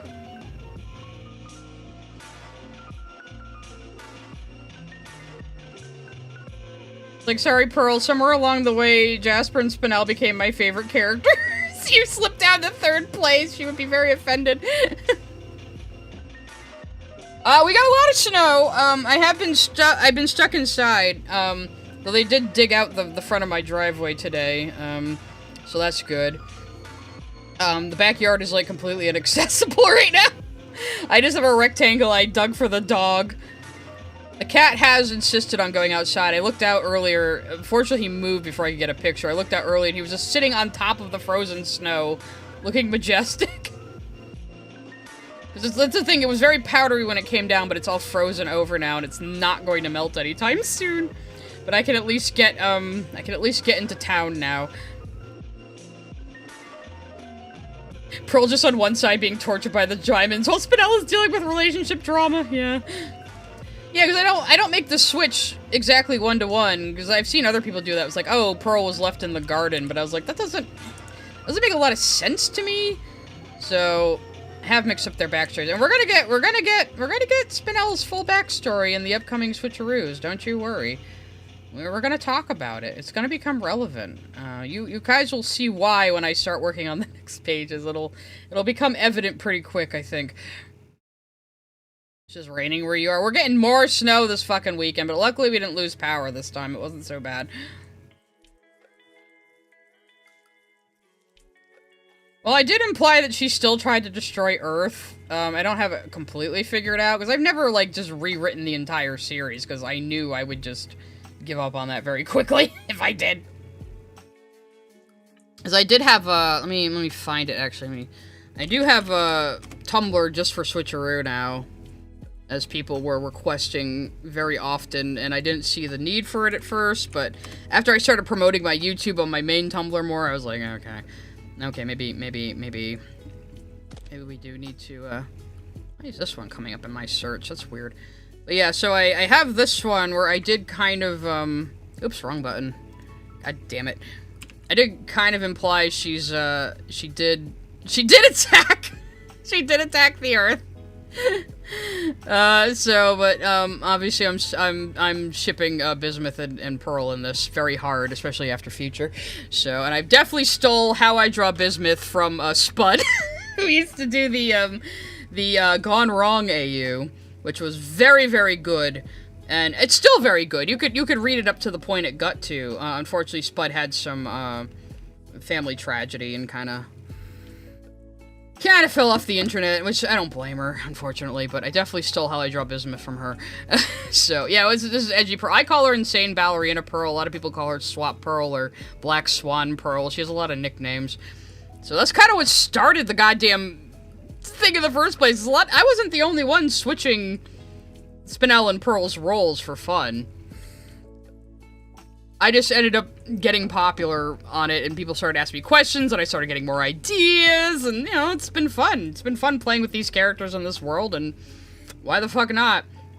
Like how people are always like, oh, you're only successful if you make an original work that's backed by a corporation, and it's like, why? I'm enjoying drawing it, people are enjoying reading it, does it need to be anything more than that, really? Like, all these weird, insecure people are like, no, you can only be validated by capitalism! Anyway. Swap AUs have been a thing since Underswap. They've been a thing since even before Undertale, I think. But, like, they definitely... Like, I just called it the old Switcheroo AU, and that just stuck. It just stuck. So that's why the AU is called that. Because, dear God, let me go back to, like, the very first one, when my art was still really bad, because I was coming out of a really bad art slump for, like, years and years. Let me see, can I just get the blog archive? Because it should be one of the first ones. Like, I reblogged them all in order, and then I forgot all of Celeste's stuff, which is terrible! So yeah, I just drew this picture, like saying, oh, I want to try my own swap. The springy pigtails were actually a very last minute addition, and I'm glad I did them, because that's like her most prominent feature. So it was just kind of a character design fun thing, and then it got completely out of my hands, guys. It just went off the rails, and I'm here for it. So it's fine. I like how like every other AU is like in the recommended. There's Pink Onyx, there's Twinverse, there's Blue AU, which I also follow. Blue AU also has Spinel in it, by the way. We just started a new chapter. So this is Nora, who is the daughter of Blue Diamond. And the Crystal Gems actually won the war in this one. That's what makes it really interesting. So, but we do have Spinel in this one too. Let me find the they're usually a perma fusion, but we did see them apart recently. Let me see. Well, there's Spinel. Okay, I love Dio's design for Spinel too. But oh, there's them refusing. So yeah, they're usually a fusion called Carnelian in this AU. So Jasper's very low-key while Spinel's over the top, which makes perfect fucking sense. So if you want more Jaspinel, you should go read Blue AU. Oh, I fucking love Dio's design for her. Let me find the page where she introduces herself to Nora. Because basically they realize, oh shit, Blue Diamond is here. Because they're actually part of a rebel group that is trying to preserve the Diamond's legacy. Because like I said, the fucking Crystal Gems actually won in this one. So, where does she... Oh yeah, no, this is... They show back up at their base unfused. Everyone's like, are you okay? Why are you guys unfused? Sent a super chat. I swear you're the only I've heard do a good Spinel impression. Everyone else just ends up doing Harley Quinn. I would say mine also ends up as Harley Quinn, but... Maybe that's just from my perspective. I try. I'll have to go back and listen to Sarah Styles' performance again. Like, I have to go back and listen to Kimberly Brooks sometimes to, like, refine my Jasper voice. Where's the page before this, where you can really see her out? I love the design for her, though. Also, in this AU, Connie hasn't met Nora yet, and she's in college, so they're all older. And Connie and the Fry Boys are their own little Scooby gang, trying to figure out all the alien shit. It's great. It's a good one. It's more than just a mom swap. It's way more than just a mom swap. But I can't find the page I'm looking for, but, you know, I highly recommend it. Well, there's Connie and the Fry Boys as their college-age Scooby gang, which this is one of my favorite elements of the whole thing. It's great. It's great.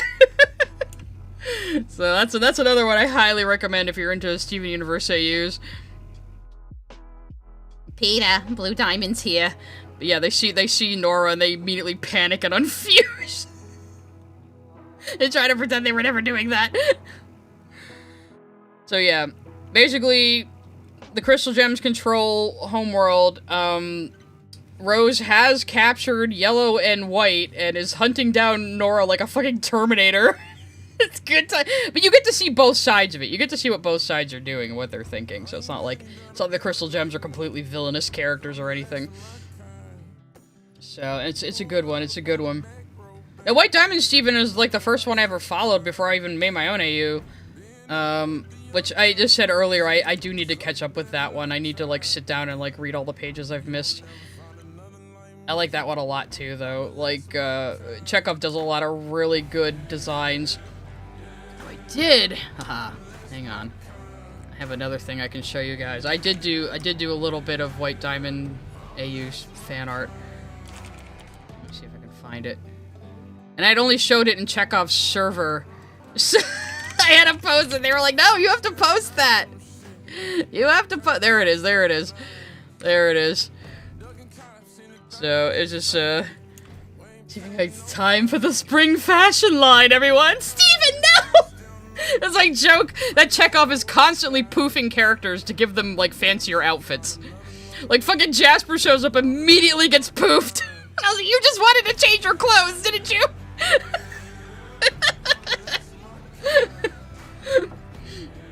So that's just me taking a little dig at Chekhov's habit of poofing characters just to give them cooler outfits. Everyone's very fashionable in White Diamond, Stephen AU, as is expected.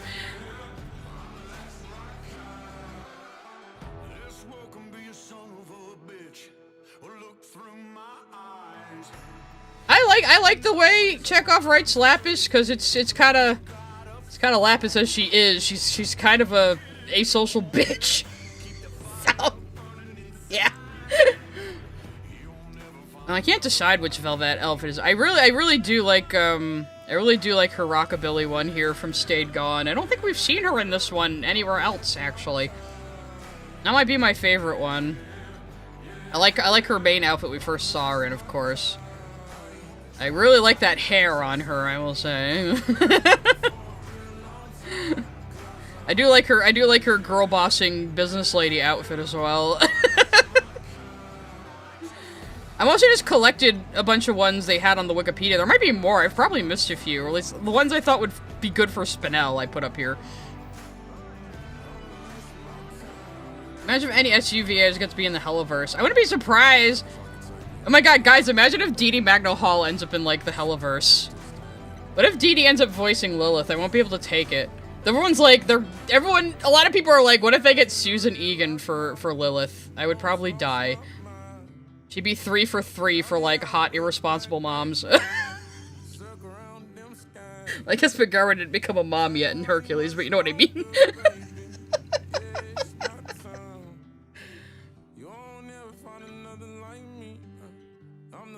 Aw, 4 of your friends liked my drawings. Thank you, Cryo. Look, I don't blame you for being edgy, but get this straight. But yeah, like, people like Dee Dee Magno Hall, Susan Egan, Uzo Aduba, they are stage singers. It's very possible one of them could end up in the Helliverse.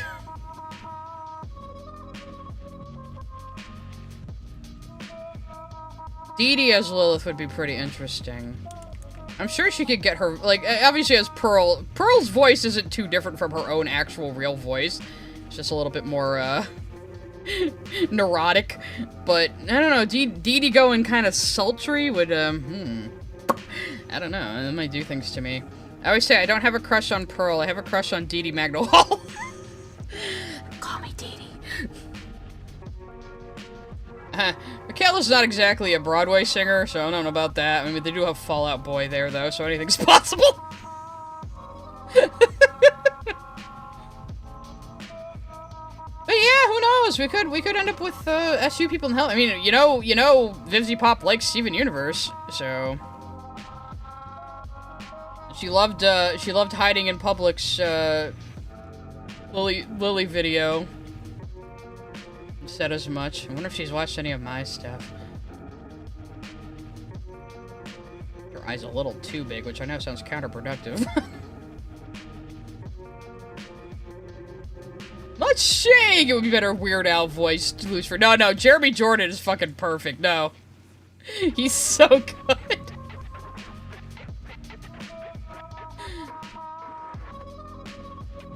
Yes, Dee Dee was also in a production of Wicked.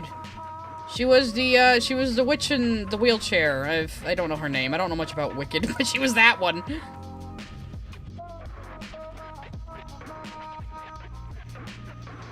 Oh my god, why is he admitted it? He's Vivzy Pop.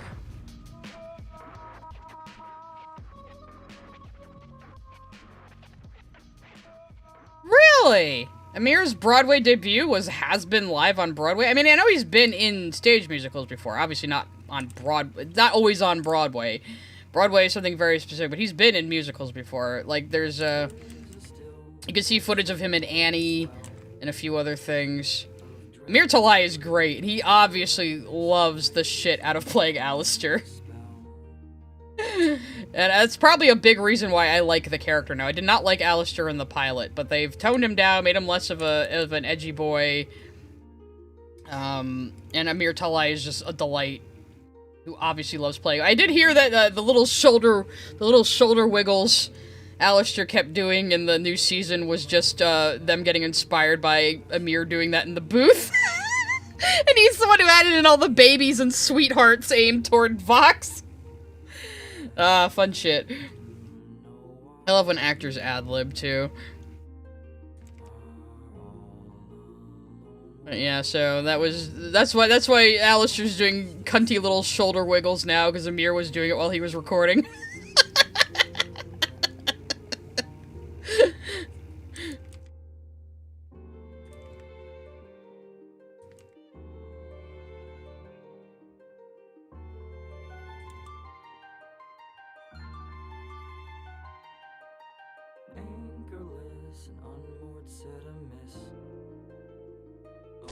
There's a Poppy Playtime 5? Jesus.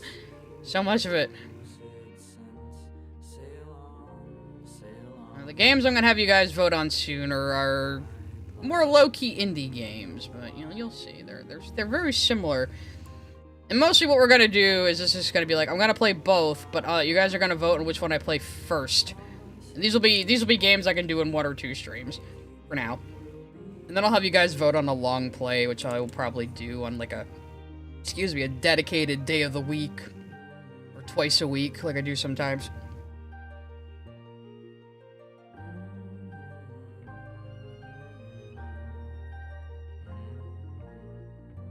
It seems like most of the Hazbin hater YouTubers really liked the pilot and hate the main show. Where I'm the opposite. I was not impressed by the pilot at all. It didn't do anything for me. Like, I was impressed by it on a technical level. And it was like, oh, cool that they were able to even, like, fucking put this together completely independently. That's cool. But, like, it didn't do anything for me. I was always way more into Hell of a Boss. But now Hazbin's definitely grown on me, and Season 2 was just, it was fantastic.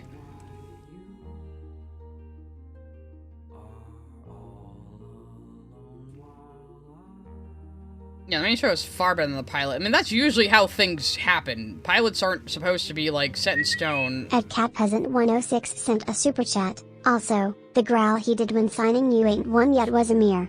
He said in an interview he did it perfectly the first time but then wanted to do it again with a growl. Well, I'm glad that's the take they use, because I fucking love that. He puts the gravel on, don't you forget, you ain't won yet! It's like, oh my god, it's so good.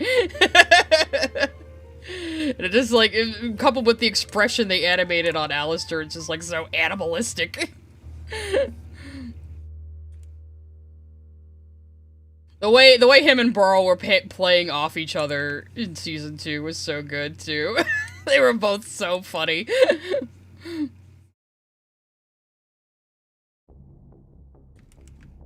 Oh yeah, and it's like, you gotta love a production that has actors ad-libbing and making suggestions, because, you know, that's a sign of a good collaborative production, because actors can have ideas about the character they're playing, too, that the writer may not have even considered. They may see the character from a different perspective than the writer did initially, and then change what that character even is, you know? I mean, that's completely possible. I mean, going back to Steven Universe, Pearl wasn't supposed to be as mom-like at first, but Dee Dee has such strong mom energy. They started writing her that way more. And that, like, so the actors really influenced the trajectory of the characters in Steven Universe a lot, actually. So, and there's been, like, even storylines, like Amethyst meeting the other Amethyst from the Alpha Kindergarten, was, like, based on Michaela Dietz's own experiences meeting, like, family, because she was adopted initially, you know, so, like, Steven wears jackets in future because Zach Callison was wearing a lot of jackets and got really into, like, buying jackets, you know, so there's a lot of stuff like that. And, like, obviously Garnet is she's just Estelle's Gemsona, let's be real. She's just Estelle!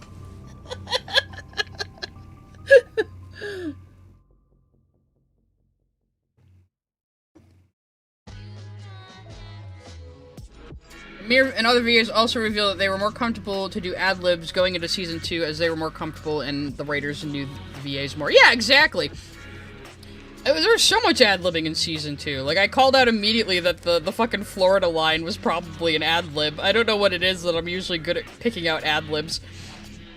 It's probably because of the way the actor says them, you can tell they kind of came up with it on the spot.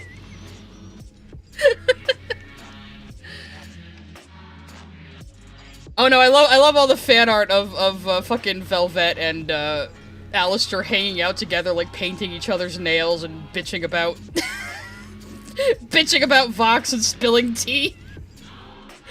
That's a headcanon I accept. That was definitely happening off screen. It's like that scene where she's in the room to confront Vox and Alistair is just also there.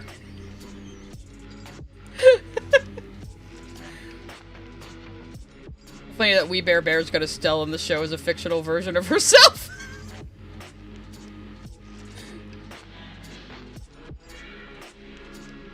No, apparently Estelle's like a really big like fan of animation, so yeah. Not surprising they got her in another animated show.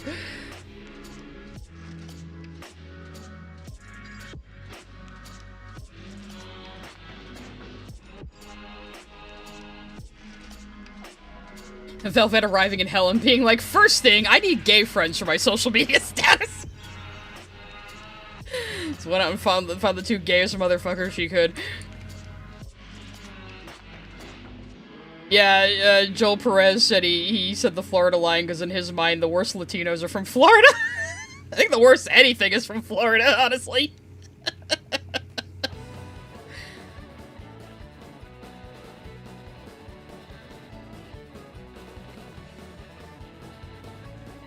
Val's backstory did change. I think Vivzipop's original idea was like Val was actually from fucking Canada, but she liked the Florida line so much they kept it in. I wonder if the VAs record together a lot too. They could be bouncing off of each other, you know?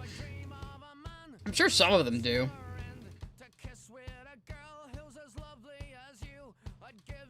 Joel and Blake did vocals for the Ballad of Stryker? No, I didn't know that! That's hilarious. My other favorite fun fact is Blake Roman, the voice of Angel Dust, is also all the Egg Boys. Oh yeah, Val being a fucking Florida man is perfect. Well, see, the thing is too, Vivzipop, like, she had all these characters, but I don't think she really ever had a solid plot plan for them. She just wanted to put them in a story.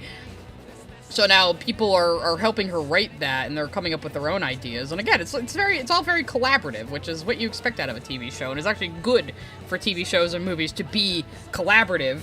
That's why a lot of people are against auteur theory, but you know. I mean, even as you write something, things will change. It's like even with this AU, like at first I said, oh, I think Spinel might be distant from the others, and then I decided, no, she's Psycho Mom. She's Psycho Mom. You fuck with Steven, she fucks you up. seems like more of her thing. See, it's almost like I constantly hint that Crystal Gem Spinel still has some of her movie-accurate anger in her. And ability to gremlin mode in her. It's almost like I've been hinting at that for years now. And I should draw my comic faster so it doesn't take so many years. I definitely made her a little too curvy and gave her actual boobs here, didn't I? That's a little off Steven Universe style.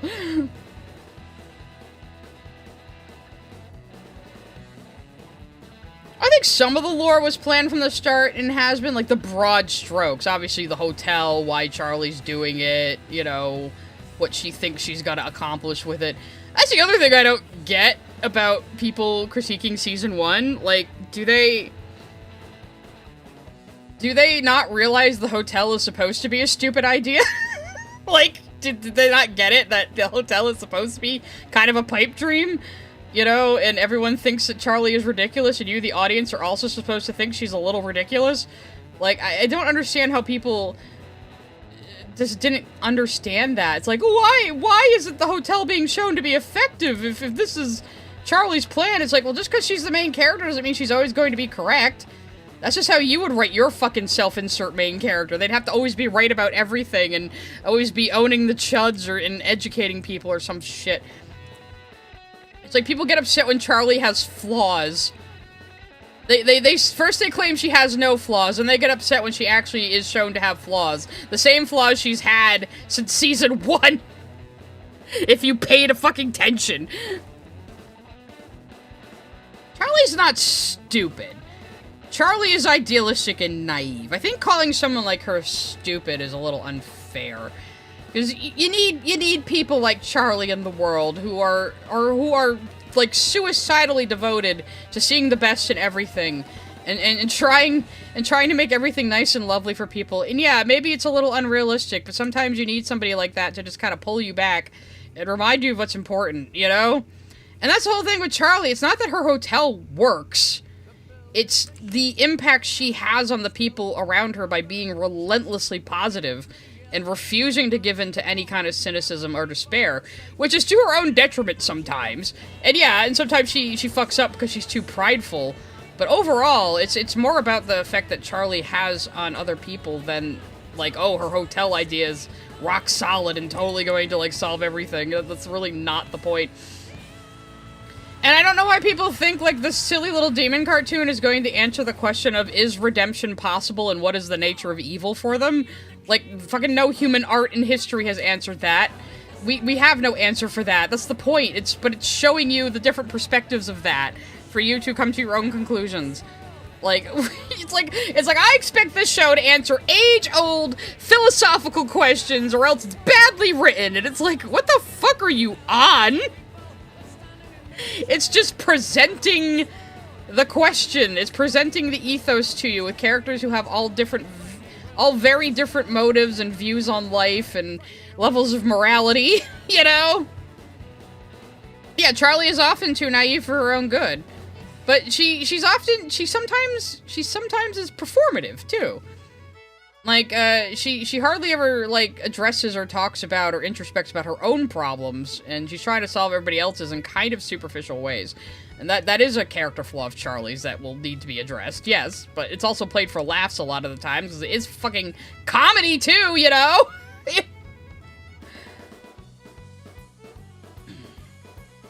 Yeah, how dare this show tackle these questions that have plagued humanity for thousands of years and not, like, give me a sufficient answer, and it's like, well, there wasn't supposed to be an answer, you know? I don't know why you want every piece of media to be a morality play that tells you how to think.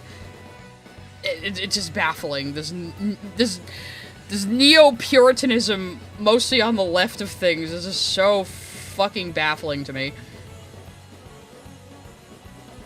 And I'm a millennial. I already went through this once with the fucking religious right.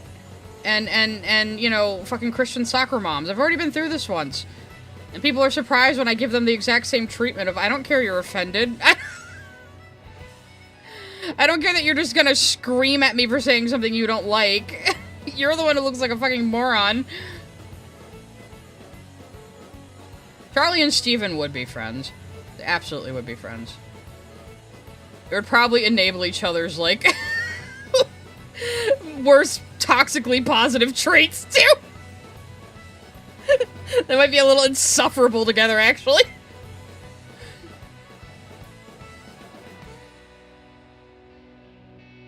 No, and again, I don't understand how people can't just watch something and follow what it is saying to them. They have to find, like, a hot take about it, or a political message, or some kind of social justice complaint about it. It's like, could you just watch it and, like, listen to it? And see what it's telling you? Or I am just making her more thick. Oh god, I'm off the rails today. I do feel like I'm getting my drawing juju back, though. I mean, it can be a grift. I've seen recently a lot of people saying, well, people on the left can't be grifters. Like, you really think somebody couldn't just spout a bunch of leftist talking points that they don't, like, actually believe and don't actually give a shit about and just grift you? Like, they absolutely fucking can. That's how you get grifted, by thinking that's impossible. Are you stupid? Yeah, there's more padding on the pantsuit. Yeah, that's the ticket, yeah. I'm definitely not just drawing her, drawing her a little bit more realistically proportioned right now. You really think someone would do that? Just go on the internet and tell lies? I think for some people, they deadass believe this brain rot they've been, like, kind of bullied into following, you know? I guess I gotta give her the hat, though, huh? I have to cover one of her pigtails here.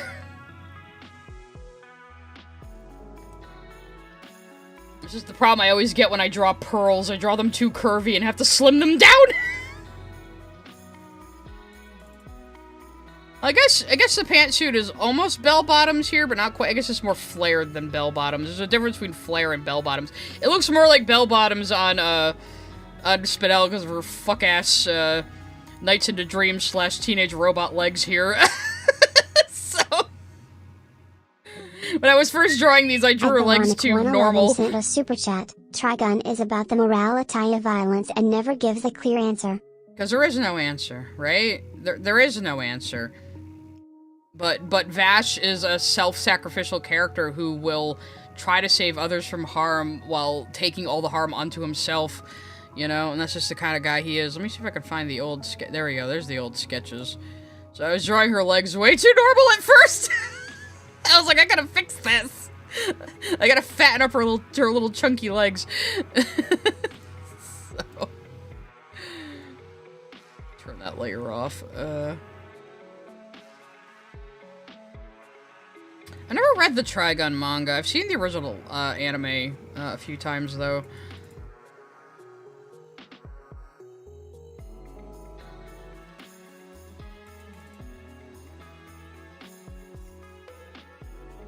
I want to see an actual curvy pearl. I'm sure I would be willing to draw that. You'll be able to commission me soon. I promise I am going to be doing that soon. I just gotta figure out all my slots on Ko-fi and my pricing and make graphics for them. I haven't watched the remake because I don't like that fuck-ass hairdo they gave Vash. They massacred my boy. Also, where the fuck is Millie? I know she came in later in the manga. I don't care. And, you know, I liked Studio Orange's adaptations of Beastars and Hoseki no Kuni, but when they have to actually do actual humans, the 3D modelness of it all just really sticks out to me. It works with the Rock femboys because they're made of stone, so, you know. And it works with Beastars because, you know, you expect animals to have more structure, and that show would have been a nightmare to animate if they didn't do it in 3D. But I don't know, 3D animate still bugs me. Like, I see some of the 3D animated stuff coming out of Dragon Ball lately, and it's like, oh god, I can tell so badly that this is just a 3D puppet being dragged around Gmod style here. Millie's in season 2, well, fucking good. The original anime made the base choice of putting Millie right there in the beginning.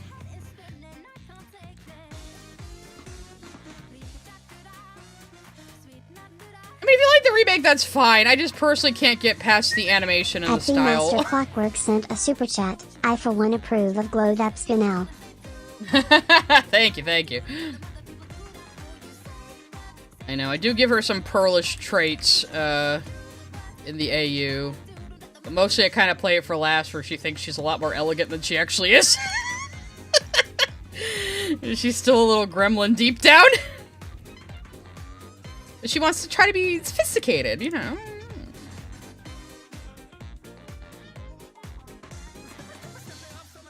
Probably not gonna watch anything right now, because I'm gonna wrap up, like, at 4:30, so, like, in another 15 minutes. I got the electro swing going right now, too. This is Cut Capers. I really like this band. I should put together a Swingeroo playlist on Spotify, too, of all, like, the fucking electro swing I've collected while working on this series. I mean, I liked electro swing before, but I tend to associate projects with different songs and musical styles, so when developing Switcheroo, I listen to a lot of electro swing. Yeah, Miss Jasmine, I just can't get past the animation style and the changes to the character designs, and I just can't get past it. I'm sure the show is fine. Like I said, I generally like Studio Orange, but I have a problem. I've always had a problem with 3D animation anyway. Like, I like it more now that it takes principles from 2D animation, but I've always kind of had issues with 3D animation, just the way it looks. The song is called... Oh, wait, I don't have my fucking thing up. Sorry. Say What by Cut Capers. Surprising number of the electro swing bands are European. I always thought swing was like a very American thing, but I guess not. Yeah, so I do give Spinel some pearl-like traits in the AU just because she kind of still fills that role, but so with Amethyst, they have a completely opposite relationship. Talking Movie Bubbles B6 and sent a super chat. What would a worse team up? Freddy and Jason or Andrew Dobson and Star Giant? I don't know if Andrew Dobson would go anywhere near fucking Star Giant. Dobbles has not returned to the internet. There was a troll pretending to be Dobbles, but he has not returned. You guys don't know, I was a contemporary with Andrew Dobson on fucking DeviantArt, so, but I couldn't tell you much these days. Most of the drama people know about him has to do with that fucking Power Girl comic he did years later, but he was always a pretty controversial figure on DeviantArt. Mostly because his shitty-ass comics would get to the front page all the time and people would complain about them and he couldn't take criticism to save his life. And he put himself out there like a professional who knew what he was talking about. And yeah, so. Yeah, Say What does have a Spinel feel. It's like with Swing Growers, those are like all my CG Spinel songs, basically. Yeah, maybe that's what I'll do next. I'll make a playlist on Spotify for like my Electro Swing, because a while ago, because people like the music I play on stream. Let me just go to my Tumblr real quick, because it's the best place to find it right now. So I have this in my Tumblr pinned post. You can find the playlist of all the music I play on stream. I made a playlist on Spotify for it, so it'd be fun to make a Electro Swing one next, maybe.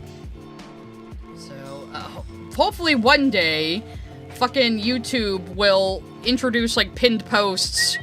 A Talking Movie Bubbles B6 and sent a super chat. Or Lily and Star Giant.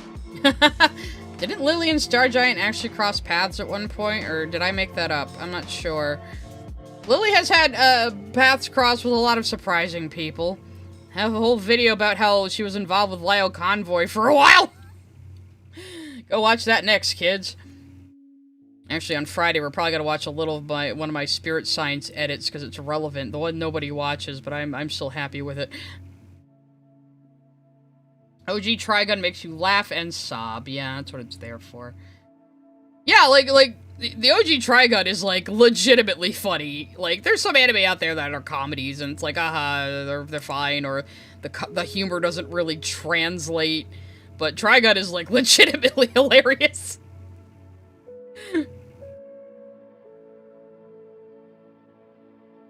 I'm really wearing gloves on this one. I don't know if I should just put her glove hands on or just give her normal hands. Honestly, I think the quote-unquote gloves Spinel has on are just what her hands look like, because that's how gems work. Their clothes are part of their body. But...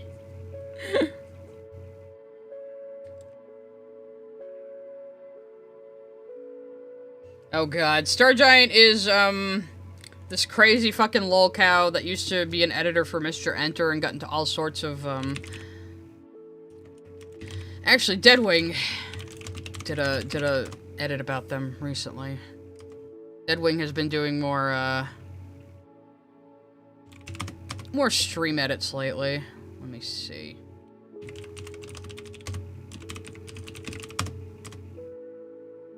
There we go, there we go, there we go. You want to look for this video right here. Deadwing Dork's a really funny streamer. He's kind of like my biggest influence for streaming. Actually, I used to watch him a lot, and every once in a while I'd be like, you know what? You know what? I could do this. I could do this. But no, I really do like Deadwing. It's like Deadwing Dork and Logic are like my biggest influences on my performance style. Star Giant is editing for Pooh now? Are you sure?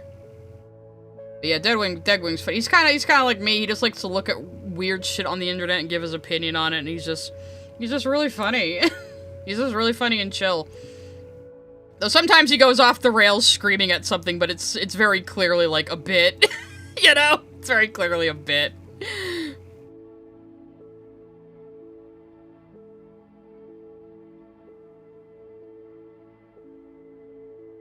Yeah, Deadwing has had a lot of good stream edits out recently. He did one on his Patricia Taxon stream, which I think I might have been there for, because some of it sounded really familiar.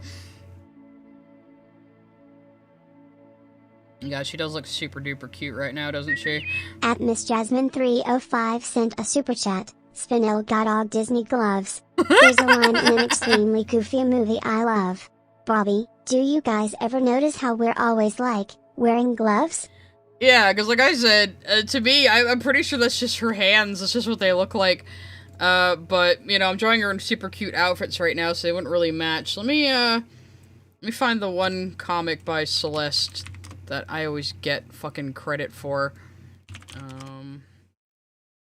Let's see. Oh, if I can fucking find it. Oh wait, I still have the Switcheroo tab open. There it is. So, I get credit for this one. I don't know how people mistake our styles. This is one Celestial Alapocaron, who I'm developing an original comic with right now, among other people. She drew this way early on, because she started out as a fan of my AU. That's how we met. We've been, like, friends for, like, 6 years now. She was one of the people who met up with me in California when I went out. Stayed in my hotel room for a bit. So, one day, she's telling me, she's like, I'm drawing something so dumb. I'm drawing something so dumb. I was like, Celeste, what are you doing? She's like, it's so dumb. I'm drawing something so dumb. And she wouldn't tell me what it is. And it was this comic about Spinel washing the dishes with kitchen gloves on. And taking off the kitchen gloves to reveal, like, her glove hands under. Some people give me credit for this joke. No, it was all Celeste. She didn't even fucking tell me what she was drawing. This was all her. This was all her idea. The children just freaking out about it later. Good times, good times. So yeah, so a group of my friends and I all became friends in the first place because we were all doing Spinel AUs at the same time, and that's how we all met. And I've actually met most of them in real life. I only haven't met Emma because she lives in the Philippines. So, bit of a trek, that one, yeah.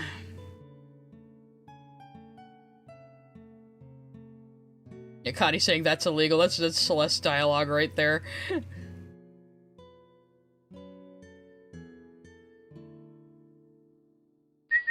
A Talking Movie Bubbles B6 and sent a super chat. Ever watch the John K. commentary on Bob Clampett? No, but it would probably make me really angry. I wonder if I can get away with playing that on YouTube. Maybe I should do what Twitch streamers do and just like stream on Twitch or Kick or something and just watch TV shows. Stupid. Great, looking super cute. Maybe I'll refine Amethyst a little bit since I am gonna wrap up soon. I don't want to start a new drawing yet. Yeah, Emma was Filipina. Like, True Blue lives in the Philippines, Filipina. A lot of you probably know Emma. I would be surprised if you don't. Let me just look up her, I can look up her, Twitter real quick, actually. You have if you're in any fandom circles that I'm in, you have probably seen Emma's art. You have probably seen Emma's art. So, she's very prolific. I wish I could do, like, loose, sketchy drawings like this as well as she does. She used to draw with her finger on a fucking phone. She's a mutant. So anyway, I met her, too, through, like, Spinel AUs. She's doing a lot of Hell of a Boss and Hazbin stuff now. Yeah, she's the Mind Wipe AU person. She's the, Leave It to Heaven person. Super Easy Walker sent a super chat. So are just Jim Bear all the time Sensei Theory clothes are construct/J. Kind of. I mean, there used to be a joke about, Rose's dress being skin lasagna. Yes, I will prove it to you that I know Emma, actually. 'Cause she gave me credit for an idea I gave her. How do I search her account? I forgot how to fucking use Twitter these days. Let's see. Let me see if I can find it. She's done a lot of AUs, so you probably know some of hers. No, it was... Damn it. Been in too many of her threads. There we go. So yeah, it was my idea in the Heaven AU to make to make Luna a cute little cherub. So there you go. Proof. I'm also the one who encouraged her to name it Leave It to Heaven, which is kind of what Nintendo means in English. So yeah, she's done a lot of AU. She did the Pensius Mindwipe AU. She did a Steven S. Sands AU that also involved fucking Cuphead for some reason. I don't know. She just does these things. I wish I had the confidence. So that's Emo. That's who I mean when I say Emo. Again, you've probably seen her stuff. I missed that one. Well, that's not her. That's somebody else. But still, so. Reblogs from a lot of other people, too. Yeah, Steven after not surviving. Nice, nice. You should all follow Emo. She's a very, very good artist. And she's funny.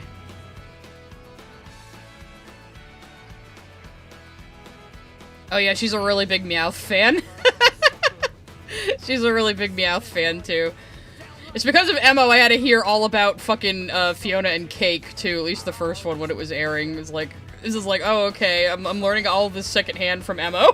It's fine.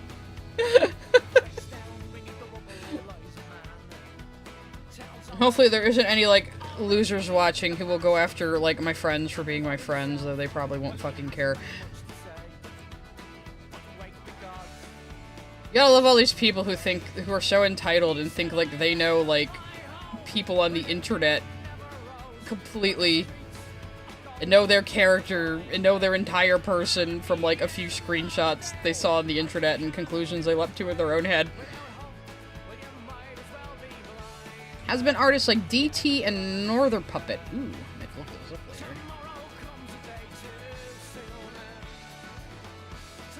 I don't know, a lot of times I follow artists because they are doing, like, a fandom I'm into, and then they switch to something else, and I still follow them because I just like their art, even if I'm not into the thing they're making art of.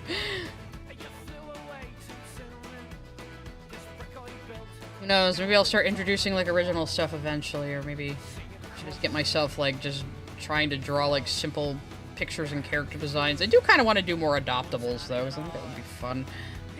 This is a nice little character design challenge, you know? Acquaintances with a lot of size friends. Well, like I said, we kind of travel in a lot of the same fandom circles, so it's not surprising.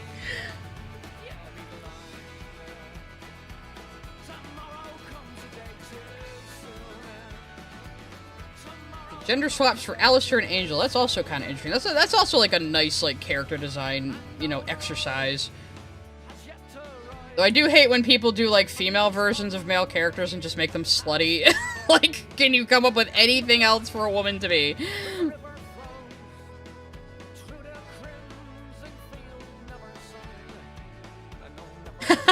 Will our comic come out before Ant's book? I don't know. Good question. We gotta kind of like knuckle down and really get our pipeline going, but we have a plan. We have an overall story arc that we're all aware of. Skrill and fucking Celeste keep adding characters on me, and then I have to learn about them later. That's okay. And like I said, mostly I'm going to be kind of on the sidelines of this. I'm going to be doing like, I'll be doing like graphics. I might set up a website. I'll be doing like a lot of dialogue writing, a lot of the world building, a lot of story editing, and then I'll probably be doing like inks and colors. So, well, we all kind of have our roles that we're gonna fulfill.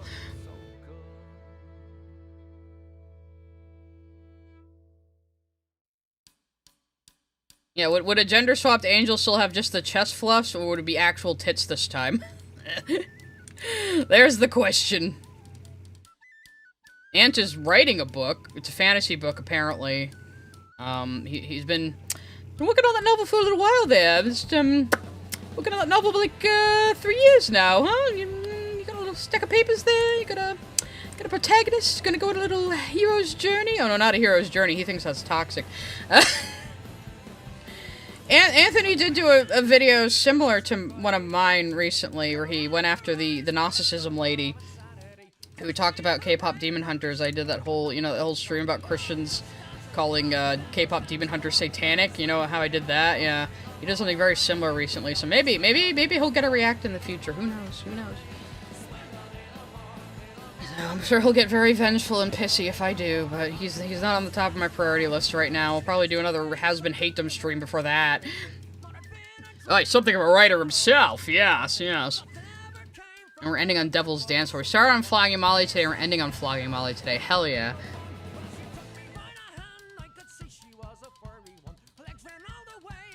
The hell do Amethyst shoes look like? In her new form, I forgot. Oh no. Oh wait, no, that's one of her older forms. That's the form I've been drawing her in the comic lately. So it's probably still the little boots, right? I'll have to look it up later.